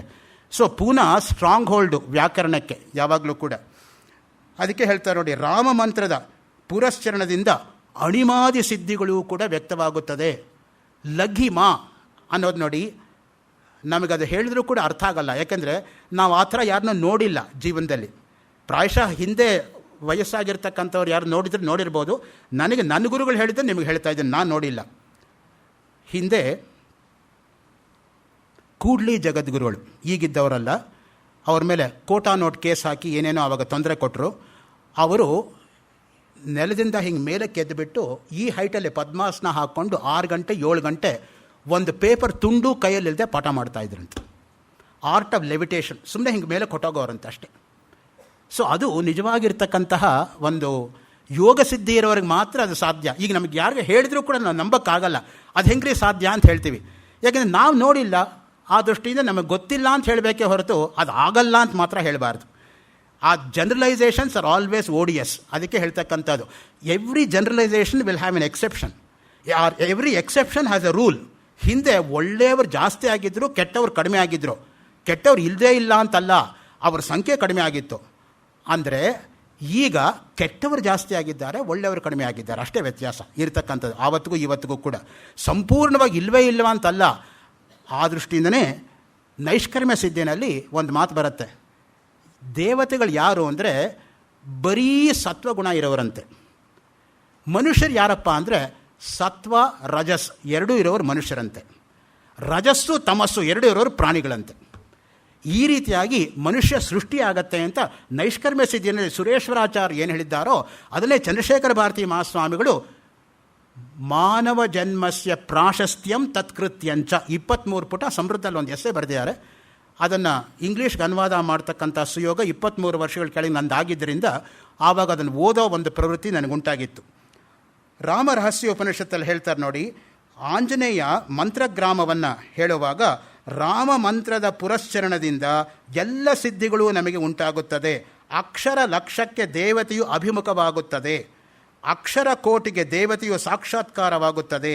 ಆ ಮಂತ್ರದ ಪುರಶ್ಚರಣೆ ಯಥೋಕ್ತವಾದರೆ ಅಣಿಮಾದಿ ಸಿದ್ಧಿಗಳು ಸಹಜವಾಗಿಯೇ ಉಂಟಾಗುತ್ತದೆ. ಭಕ್ತರಿಗೆ ಅಭಯ ಕೊಡ್ತಕ್ಕಂಥವನು ಯಾರು ಅಂದರೆ ಅವನೇ ಶ್ರೀರಾಮ. ಐಹಿಕೇ ಸಮನುಪ್ರಾಪ್ತೆ ಮಾಂ ಸ್ಮರೇದ್ ರಾಮಸೇವಕಂ. ಜೀವನ ಎಂದರೆ ನಿಮಗೆ ಏನಾದರೂ ಬೇಕಾಗುತ್ತದೆ ಎಂಬಂತಹ ಸಂದರ್ಭದಲ್ಲಿ ಎಲ್ಲ ಕಷ್ಟ ಸುಖಗಳಲ್ಲಿ ನಾವು ಯಾವ ಮಂತ್ರವನ್ನು ಸ್ಮರಿಸಬೇಕು ಅಂದರೆ ಅದೇ ರಾಮ ಮಂತ್ರ. ಓಂ ಚಿನ್ಮಯೇಸ್ಮಿನ್ ಮಹಾವಿಷ್ಣು ಜಾತೆ ದಶರಥೆ ಹರೌ ರಘೋಕುಲೆ ಅಖಿಲಂ ರಾತಿ ರಾಜತೇಯೋ ಮಹೀಸ್ಥಿತಃ ಸರಾಮ ಇತಿ ಲೋಕೇಶು ವಿದ್ವದ್ಭಿಃ ಪ್ರಕಟೀಕೃತಃ. ರಾಮಪೂರ್ವತಾಪಿನಿ ಉಪನಿಷತ್ತು 1:1-2. ರಾಮನು ಯಾವ ಅವತಾರ ಅನ್ನೋದಕ್ಕೆ ಮಹಾವಿಷ್ಣುವಿನ ಅವತಾರ. ಹೇಗಿರ್ತಕ್ಕಂಥವನು ಅಂದರೆ ಚಿನ್ಮಯ. ಚಿತ್ ಅಂದರೆ ಜ್ಞಾನ. ಚಿತ್ ಶಬ್ದ ಜ್ಞಾನಸ್ಯ ಪರ್ಯಾಯ. ಶಿವಪುರಾಣದಲ್ಲಿ ಬರ್ತಕ್ಕಂಥ ಮಾತು. ಅದಕ್ಕೇನೆ ಅಖಂಡಂ ಸಚ್ಚಿದಾನಂದಂ ಅವಾಂಗ್ಮಾನಸ ಗೋಚರಂ ಆತ್ಮಾನಂ ಅಖಿಲ ಆಧಾರಂ ಆಶ್ರಯೇ ಅಭೀಷ್ಟ ಸಿದ್ಧಯೇ. ಆ ಮಾತು ಬಂದಿರತಕ್ಕಂಥದ್ದು. ಸತ್ಯಂ ಜ್ಞಾನಂ ಅನಂತಂ ಬ್ರಹ್ಮ ಅಂದ್ರೆ ಒಂದೇ, ಸಚ್ಚಿತ್ ಸುಖಾತ್ಮಕಂ ಬ್ರಹ್ಮ ಅಂದ್ರೆ ಒಂದೇ. ಎರಡೂ ಕೂಡ ಪರ್ಯಾಯವಾಗಿ ನಾವು ಉಪಯೋಗಿಸ್ತಕ್ಕಂಥದ್ದು. ಚಿನ್ಮಯ ಅಂದರೆ ಚಿತ್ತಿಗೆ ಸಾಕ್ಷಿ. ಕೆಲವು ಚಿನ್ಮಯಿ ಅಂತ ಕೂಡ ಹೆಸರಿಟ್ಟಿರ್ತಾರೆ ಮಕ್ಕಳಿಗೆ. ಸೊ ಆ ಚಿತ್ತಿನಲ್ಲಿ ಇರ್ತಕ್ಕಂಥವ್ರು, ಆ ಜ್ಞಾನ ಸ್ವರೂಪಿಣಿ ಅನ್ನೋದಕ್ಕೆ ಮುಖ್ಯವಾಗಿರ್ತಕ್ಕಂಥದ್ದು. ಯಥಾ ಹಿ ಮೃಣ್ಮಯೋ ಘಟಃ. ಮೃಣ್ಮಯ ಅಂದರೆ ಮಣ್ಣಿಂದ ಕೂಡಿಕೊಂಡು ಇರತಕ್ಕಂಥದ್ದು, ಅಂದರೆ ಮಣ್ಣೇ ಅದು. ಜಲಮಯ ಎಂದು ಹೇಳುವ ಹಾಗೆ ಜಾತೆ ದಶರಥೆ ಹರಿಯು. ಹರಿಯು ದಶರಥ ಕೌಸಲ್ಯರ ಈರ್ವರ ಉದರದಿಂದ ಜನಿಸಿರುವಾಗ ಅವನಿಗೆ ದಾಶರಥಿ ರಾಮ ಎಂಬುದಾಗಿ ಹೆಸರು ಬಂತು. ನೋಡಿ, ದಶರಥಸ್ಯ ಅಪತ್ಯಂ ಪುಮಾನ್ ದಾಶರಥಿ. ದಶರಥನ ಮಗ ಅಂತ. ದಾಶರಥಿ ದೀಕ್ಷಿತ್ ಅಂತಲೂ ಇದ್ದರು ಹಾಸ್ಯ ಸಾಹಿತಿಗಳು. ಅವರು ಗಾಂಪರ ಗುಂಪು ಅಂತ ಒಂದು ನಾಟಕ ಬರೆದಿದ್ದಾರೆ. ಏರೋಪ್ಲೇನಲ್ಲಿ ಕುಂಬಳಕಾಯಿ ತೊಗೊಂಡೋಗಿ ಅದು ಒಡೆದಾಗ್ಬಿಟ್ಟು ಏನೇನಾಯಿತು ಅಂತ. ಸೊ ಈಗ ಅವರ ಮಗ ಆತನೂ ಕೂಡ ಒಂದು ನಾಟಕ ಬರೆದಿದ್ದಾರೆ. ಸೊ ಹಾಗೆ ರಾಮ ಕಾಡಿಗೆ ಹೋದ, ಭರತ ನಂದಿಗ್ರಾಮದಲ್ಲಿತ್ತ. ಅಯೋಧ್ಯೆ ಗತಿ ಏನಾಗಿತ್ತು 14 ವರ್ಷ ಅಂತ ಅದನ್ನು ಇಮ್ಯಾಜಿನ್ ಮಾಡಿಕೊಂಡು ದಾಶರಥಿ ದೀಕ್ಷಿತ್ ಅವರ ಮಗ ಒಂದು ನಾಟಕ ಬರೆದಿದ್ದಾರೆ. ಹೋದ ತಿಂಗಳು ಹನುಮಂತ ನಗರದಲ್ಲಿ ಆ KH ಕಲಾಭವನದಲ್ಲಿ ಅದರ ಶೋ ಇತ್ತು. ಈರ್ವರ ಉದರದಿಂದ ಜನಿಸಿರುವಾಗ ಅವನಿಗೆ ದಾಶರಥಿ ರಾಮ ಎಂಬುದಾಗಿ ಹೆಸರು ಬಂತು.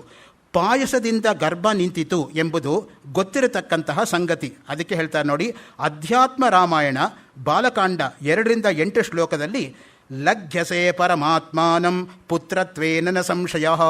ನೀನು ಪರಮಾತ್ಮನನ್ನೇ ಪುತ್ರನನ್ನಾಗಿ ಪಡೆಯುವೆ ಎಂಬ ಅಗ್ನಿಯು ಪಾಯಸವನ್ನು ಕೊಟ್ಟಿದ್ದು ಸ್ಪಷ್ಟವಾಗುತ್ತದೆ. ಪುತ್ರ ಅಂದ್ರೇನು? ಪುನ್ನಾಂನೋ ನರಕಾದ್ಯಸ್ಮಾತ್ ತ್ರಾಯತೆ ಪಿತರಂ ಹಿ ಸಹ ತಸ್ಮಾತ್ ಪುತ್ರ ಇತಿ ಪ್ರೋಕ್ತಃ ಸ್ವಯಮೇವ ಸ್ವಯಂಭುವ. ಮನುಸ್ಮೃತಿಯಲ್ಲಿ ಹೇಳ್ತಾನೆ, ಪುತು ಎಂಬತಕ್ಕಂಥ ನರಕದಿಂದ ತಂದೆ ತಾಯಿಗಳನ್ನು ಯಾರು ಕಾಪಾಡ್ತಾರೋ ಅವನು ಪುತ್ರ. ಪುತು ತ್ರಾಯತೆ ಇತಿ ಪುತ್ರ. ಅದಕ್ಕೆ ಹೇಳೋದು ಯಾವಾಗಲೂ ಕೂಡ ಅಪುತ್ರಸ್ಯ ಗತಿರ್ನಾಸ್ತಿ. ನಮ್ಮಲ್ಲಿ ಸುಪ್ರಸಿದ್ಧವಾಗಿರ್ತಕ್ಕಂಥ ಮಾತು. ಆ ಪುತ್ರ ಕಾಮೇಷ್ಟಿಗೋಸ್ಕರನೇ ಅವನು ಯಾಗ ಮಾಡ್ತಕ್ಕಂಥದ್ದು ದಶರಥ. ಅಲ್ಲಿ ಒಂದು ಹಿನ್ನೆಲೆ ಇದೆ. ನಾನು ಹಿಂದಿನ ಉಪನ್ಯಾಸ ಸರಣಿಯಲ್ಲಿ ತಮ್ಮ ಹತ್ರ ಹೇಳಿದ್ದೆ, ಮತ್ತೆ ಸ್ಮರಿಸ್ಕೋತಾ ಇದ್ದೀನಿ. ದಶರಥನಿಗೆ ಶಬ್ದವೇದಿ ಎಂಬತಕ್ಕಂಥ ವಿದ್ಯೆ ಇತ್ತು. ಯಾವ ದಿಕ್ಕಿಂದ ಶಬ್ದ ಬಂದರೆ ಆ ಕಡೆ ಬಾಣ ಪ್ರಯೋಗ ಮಾಡ್ತಕ್ಕಂಥ ಶಕ್ತಿ ಇತ್ತು. ಗುಳುಗುಳು ಅನ್ನೋ ಶಬ್ದ ಕೇಳಿಸ್ತು.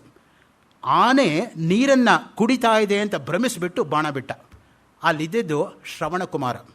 ಶ್ರವಣಕುಮಾರನಿಗೆ ಆ ಬಾಣ ನಾಟಿತು. ಆ ಶ್ರವಣಕುಮಾರ ಇನ್ನೇನು ಸಾಯಬೇಕು ಅನ್ನೋವಾಗ ಒಂದು ಮಾತು ಹೇಳ್ತಾನೆ, ಜೀರ್ಣೋ ಜತುನ್ಯಾಸ ನಿರುದ್ಧರಂಧ್ರ ಕುಂಭಶ್ಚ ಮೌಂಜೀತರುವಲ್ಕಲಶ್ಚ ಏತೇಷು ಯನ್ಮಾಂ ವಿನಿಹತ್ಯ ಗಮ್ಯಂ ತದ್ಗೃಹ್ಯತಾಮಸ್ತು ಭವಾನ್ ಕೃತಾರ್ಥಃ ತಟೇಪಿ ತಸ್ಯ ಘಟಪೂರಣಸ್ಯ ಶ್ರುತ್ವಾರವಂ ಬ್ರಹ್ಮಿತನಾದ ಶಂಕಿ ಶರಂ ಶರಣ್ಯೋಪಿ ಮುಮೋಚ ಬಾಲೆ ಮುನೇಸ್ತನೂಜೇ ಮನುವಂಶಕೇತು. ನಾನು ಹೇಳೋದು 3 ಆಸ್ತಿನಪ್ಪ. ನಾನು ಹಾಕ್ಕೊಂಡಿರೋ ಜನಿವಾರ, ನಾನು ಉಟ್ಕೊಂಡಿರ್ತಕ್ಕಂಥ ಮರದ ತೊಗಲು, ಕೈಯಲ್ಲಿರ್ತಕ್ಕಂಥ ತೂತು ಬಿದ್ದಿರ್ತಕ್ಕಂಥ ಕಮಂಡಲು, 3 ಇಟ್ಕೊಂಡು ನೀನು ಸುಖ ಪಡು ಅಂತ ಹೇಳಿ ಪ್ರಾಣ ಬಿಟ್ಬಿಡ್ತಾನೆ ಅವನು. ಆ ಒಂದು ಭೀತಿನಲ್ಲಿ ಆ ಮುದುಕರು ಕುರುಡರು ಆಗಿರ್ತಕ್ಕಂಥ ತಂದೆ ತಾಯಿಗಳನ್ನು ಹುಡುಕೊಂಡು ದಶರಥ ಬರ್ತಾನೆ.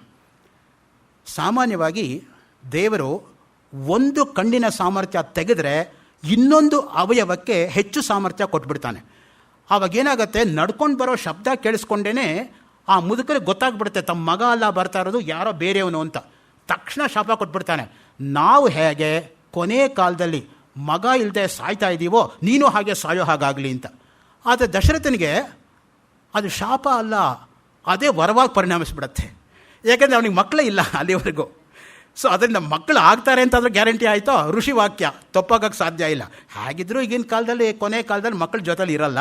ಆ ದೃಷ್ಟಿಯಿಂದ ಮಕ್ಕಳು ಆಗ್ತಾರೆ ಅಂತ ಖಚಿತ ಪಟ್ಕೊಂಡು ಸಂತೋಷವಾಗಿ ಮನೆಗೆ ಬರ್ತಾನೆ ದಶರಥ. ನೋಡಿ, ಯಾವ ಶಾಪವೋ ಅದೇ ವರವಾಗಿ ಪರಿಣಾಮ ಆಗುತ್ತೆ. ಋಷಿವಾಕ್ಯ ಅನ್ನೋದು ಅದಕ್ಕೆ ಯಾವತ್ತೂ ಕೂಡ ಅದು ಸುಳ್ಳಾಗೋದಿಲ್ಲ ಅನ್ನೋದಕ್ಕೆ ಸ್ಪಷ್ಟವಾಗಿ ಹೇಳ್ತಾರೆ. ವಾಲ್ಮೀಕಿ ರಾಮಾಯಣ ಬಾಲಕಾಂಡದಲ್ಲೂ ಕೂಡ ಸರ್ವಲೋಕ ನಮಸ್ಕೃತ ಎಂಬ ಶಬ್ದದಿಂದಲೇ ರಾಮನನ್ನು ಸಂಬೋಧನೆ ಮಾಡಿರ್ತಕ್ಕಂಥದ್ದುಂಟು. ಸಹಸ್ರಾರ್ಕ ಪ್ರತೀಕಾಶಃ ಕಿರೀಟಿ ಕುಂಚಿಕಾಲಕಃ ಶಂಖಚಕ್ರ ಗದಾ ಪದ್ಮ ವನಮಾಲಾ ವಿರಾಜಿತಃ ಆವಿರಾಸಿ ಜಗನ್ನಾಥಃ ಪರಮಾತ್ಮ ಸನಾತನಃ. ಅಧ್ಯಾತ್ಮ ರಾಮಾಯಣ ಬಾಲಕಾಂಡ 3ನೇ ಸರ್ಗ 15-16ನೇ ಶ್ಲೋಕ. ಸಾಮಾನ್ಯ ಮಕ್ಕಳಂತೆ ರಾಮನ ಹುಟ್ಟಲ್ಲ. ಅಮಿತ ತೇಜಸ್ಸಿನಿಂದ ಆನಂದ ಘನ ರೂಪದಿಂದ ಪರಮಾತ್ಮನಾದ ಮಹಾವಿಷ್ಣು ಹುಟ್ಟಿದ ಕೂಡಲೇ ದರ್ಶನ ಕೊಟ್ಟಿದ್ದಾನೆ. ಸ್ವರೂಪದಿಂದಲೇ ಆವಿರ್ಭವಿಸಿದ ರಾಮ ಸಾಮಾನ್ಯ ರಾಜಪುತ್ರನಲ್ಲ, ಸಾಕ್ಷಾತ್ ಪರಮಾತ್ಮ. ರಘೋಕುಲೆ ಅಖಿಲಂ ರಾತಿ ರಾಜತೆ ಮಹೀಸ್ಥಿತಃ ಇತಿ ರಾಮಃ. ರಾಮನ ಶಬ್ದಕ್ಕೆ ನೋಡಿ, ರಘುವಿನ ಕುಲವಾದ ಸೂರ್ಯ ವಂಶದಲ್ಲಿ ಎಲ್ಲ ವಿಧದ ವೈಭವವೂ ಸಂಪೂರ್ಣಗೊಂಡಿತು. ಪರಮಾತ್ಮನೇ ಅವತರಿಸಿದಾಗ ಇನ್ನು ಏನು ತಾನೇ ಕಡಿಮೆ. ರಾಜತೆಯೋ ಮಹೀಸ್ಥಿತಃ, ಭೂತಲದಲ್ಲಿ ಆವಿರ್ಭವಿಸಿ ಯಾರು ರಘುಕುಲವನ್ನು ಪೃಥ್ವಿಯನ್ನು ಸಂತೋಷಗೊಳಿಸಿದನೋ, ಎಲ್ಲ ವಿಧದಿಂದಲೂ ಪೂರ್ಣಗೊಳಿಸಿದನೋ, ಅಧರ್ಮವನ್ನು ನಾಶ ಮಾಡಿ ಧರ್ಮ ಅಭ್ಯುದಯವನ್ನು ಉಂಟು ಮಾಡಿದನೋ ಅವನೇ ರಾಮ. ರಾಕ್ಷಸಾಯೇನ ಮರಣಂ ಯಾಂತಿ ಸೋದ್ರೇಕತೋ ತವ ರಾಮನಾಮ ಭುವಿಖ್ಯಾತಂ ಅಭಿರಾಮೇಣ ವಾ ಪುನಃ. ದುಷ್ಟ ರಾಕ್ಷಸರು ದುರ್ಜನರು ಯಾವಾತನಿಂದ ನಷ್ಟವಾಗುವರೋ ಆತನು ರಾಮ ಎಂಬುದಾಗಿ ಜಗತ್ತಿನಲ್ಲಿ ಆಸುರಿ ಸಂಪತ್ತು ಯಾವಾತನಿಂದ ನಷ್ಟವಾಗುತ್ತದೆಯೋ, ದೈವೀ ಸಂಪತ್ತು ಯಾವನಿಂದ ಉದಯವಾಗುತ್ತದೆಯೋ ಅವನು ರಾಮ ಎಂಬುದಾಗಿ ರಾಮಶಬ್ದವನ್ನು ಹೇಳುತ್ತಾರೆ. ರಾಕ್ಷಸಾನ್ ಮರ್ತ್ಯರೂಪೇಣ ರಾಹುರ್ ಮನಸಿಜಂ ಯಥಾ ಪ್ರಭಾಹೀನಾನ್ ತಥಾ ಕೃತ್ವಾ ರಾಜ್ಯಾರ್ಹಾಣಾಂ ಮಹೀಭೃತಾಂ. ರಾಹುವಿನಿಂದ ಗ್ರಹಣ ಹೊಂದಿದ ಚಂದ್ರ ಹೇಗೆ ನಿಸ್ತೇಜವಾಗುತ್ತಾನೋ, ನಿರ್ವೀರ್ಯನಾಗುತ್ತಾನೋ, ಯಾವಾತನ ಮೂಲಕವಾಗಿ ರಾಕ್ಷಸರೆಲ್ಲರೂ ನಿಸ್ತೇಜರಾಗುತ್ತಾರೋ, ನಿರ್ವೀರ್ಯರಾಗುತ್ತಾರೋ, ಹತವೀರ್ಯರಾಗುತ್ತಾರೋ ಅಂಥವನ ಹೆಸರು ರಾಮ. ಅದು ರಾಮ ಅನ್ನೋ ಶಬ್ದಕ್ಕೆ ಇರತಕ್ಕಂತಹ ಉದಾಹರಣೆ. ಯಾವಾತನ ಧ್ಯಾನದಿಂದ ತುಚ್ಛ ವಿಷಯದಲ್ಲಿ, ಹೇಸಿಗೆಯ ಸುಖದಲ್ಲಿ ಜುಗುಪ್ಸೆ ಉಂಟಾಗಿ ವೈರಾಗ್ಯ ಸಹಜವಾಗಿ ಮೂಡುತ್ತದೆಯೋ ಅಂತಹ ಹೆಸರು ರಾಮ ಎಂಬುದಾಗಿ ಹೇಳುತ್ತಾರೆ. ರಮಂತೆ ಯೋಗಿನೋ ನಂತೆ ನಿತ್ಯಾನಂದೇ ಚಿದಾತ್ಮನಿ ಇತಿ ರಾಮಪದೇ ನಾಸೌ ಪರಂ ಬ್ರಹ್ಮ ಅಭಿಧೀಯತೆ. ರಾಮ ಅಂದರೆ ಬೇರೆಯಲ್ಲ, ಬ್ರಹ್ಮ ಅಂದರೆ ಬೇರೆಯಲ್ಲ. ಯೋಗಿಗಳು ಯಾವ ಅನಂತವಾಗಿರುವ, ನಿತ್ಯವಾಗಿರುವ, ಆನಂದವಾಗಿರುವ ಅರಿವಿನ ರೂಪವಾದ ಪರಬ್ರಹ್ಮದಲ್ಲಿ ಯಾವತ್ತೂ ರಮಿಸುತ್ತಾರೋ ಆ ಸಚ್ಚಿದಾನಂದ ರೂಪವಾಗಿರತಕ್ಕಂಥ ಪರಬ್ರಹ್ಮನೇ ರಾಮ. ರಾಮನೇ ಪರಬ್ರಹ್ಮ. ಯಥೈವ ವಟಬೀಜಸ್ಯ ಪ್ರಾಕೃತಸ್ಯ ಮಹಾದ್ರುಮಃ ತಥೈವ ರಾಮಬೀಜಸ್ಥಂ ಜಗದೇತಚ್ಚರಾಚರಂ. ರಾಮ ಮಂತ್ರ ವಟವೃಕ್ಷದ ಬೀಜದಂತೆ, ಆಲದ ಮರದ ಬೀಜದಂತೆ ಅಂತ.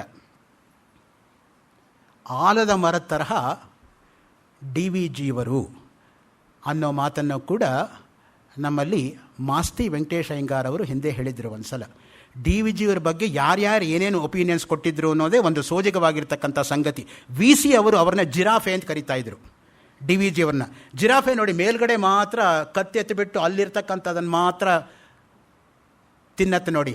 ನಾವು ಆ ಮಟ್ಟಕ್ಕೆ ಏರಕ್ಕಾಗಲ್ಲ ಅನ್ನೋ ದೃಷ್ಟಿಯಿಂದ ಅದನ್ನು ಜಿರಾಫೆ ಅಂತ. ಜಿ ವೆಂಕಟ ಸುಬ್ಬಯ್ಯನವರು ಡಿ ವಿ ಜಿಯವರು ಬೆಟ್ಟದ ಮೇಲೆ ಇರತಕ್ಕಂಥ ದೇವಸ್ಥಾನ ಅಂತ ವರ್ಣನೆ ಮಾಡ್ತಾರೆ. ಬೆಟ್ಟ ಹತ್ಕೊಂಡು ಹೋಗೋದು ಕಷ್ಟ, ಹೋಗಿ ಭಗವಂತನ ನೋಡಿದಾಗ ಸಂತೋಷ ಹೇಗಾಗತ್ತೋ ಹಾಗೆ ಡಿ ವಿ ಜಿಯವ್ರ ಹತ್ರ ಬರೋದು ಕಷ್ಟ, ಬಂದ ಮೇಲೆ ಎಲ್ಲರಿಗೂ ಸಂತೋಷವಾಗತ್ತೆ ಅಂತ.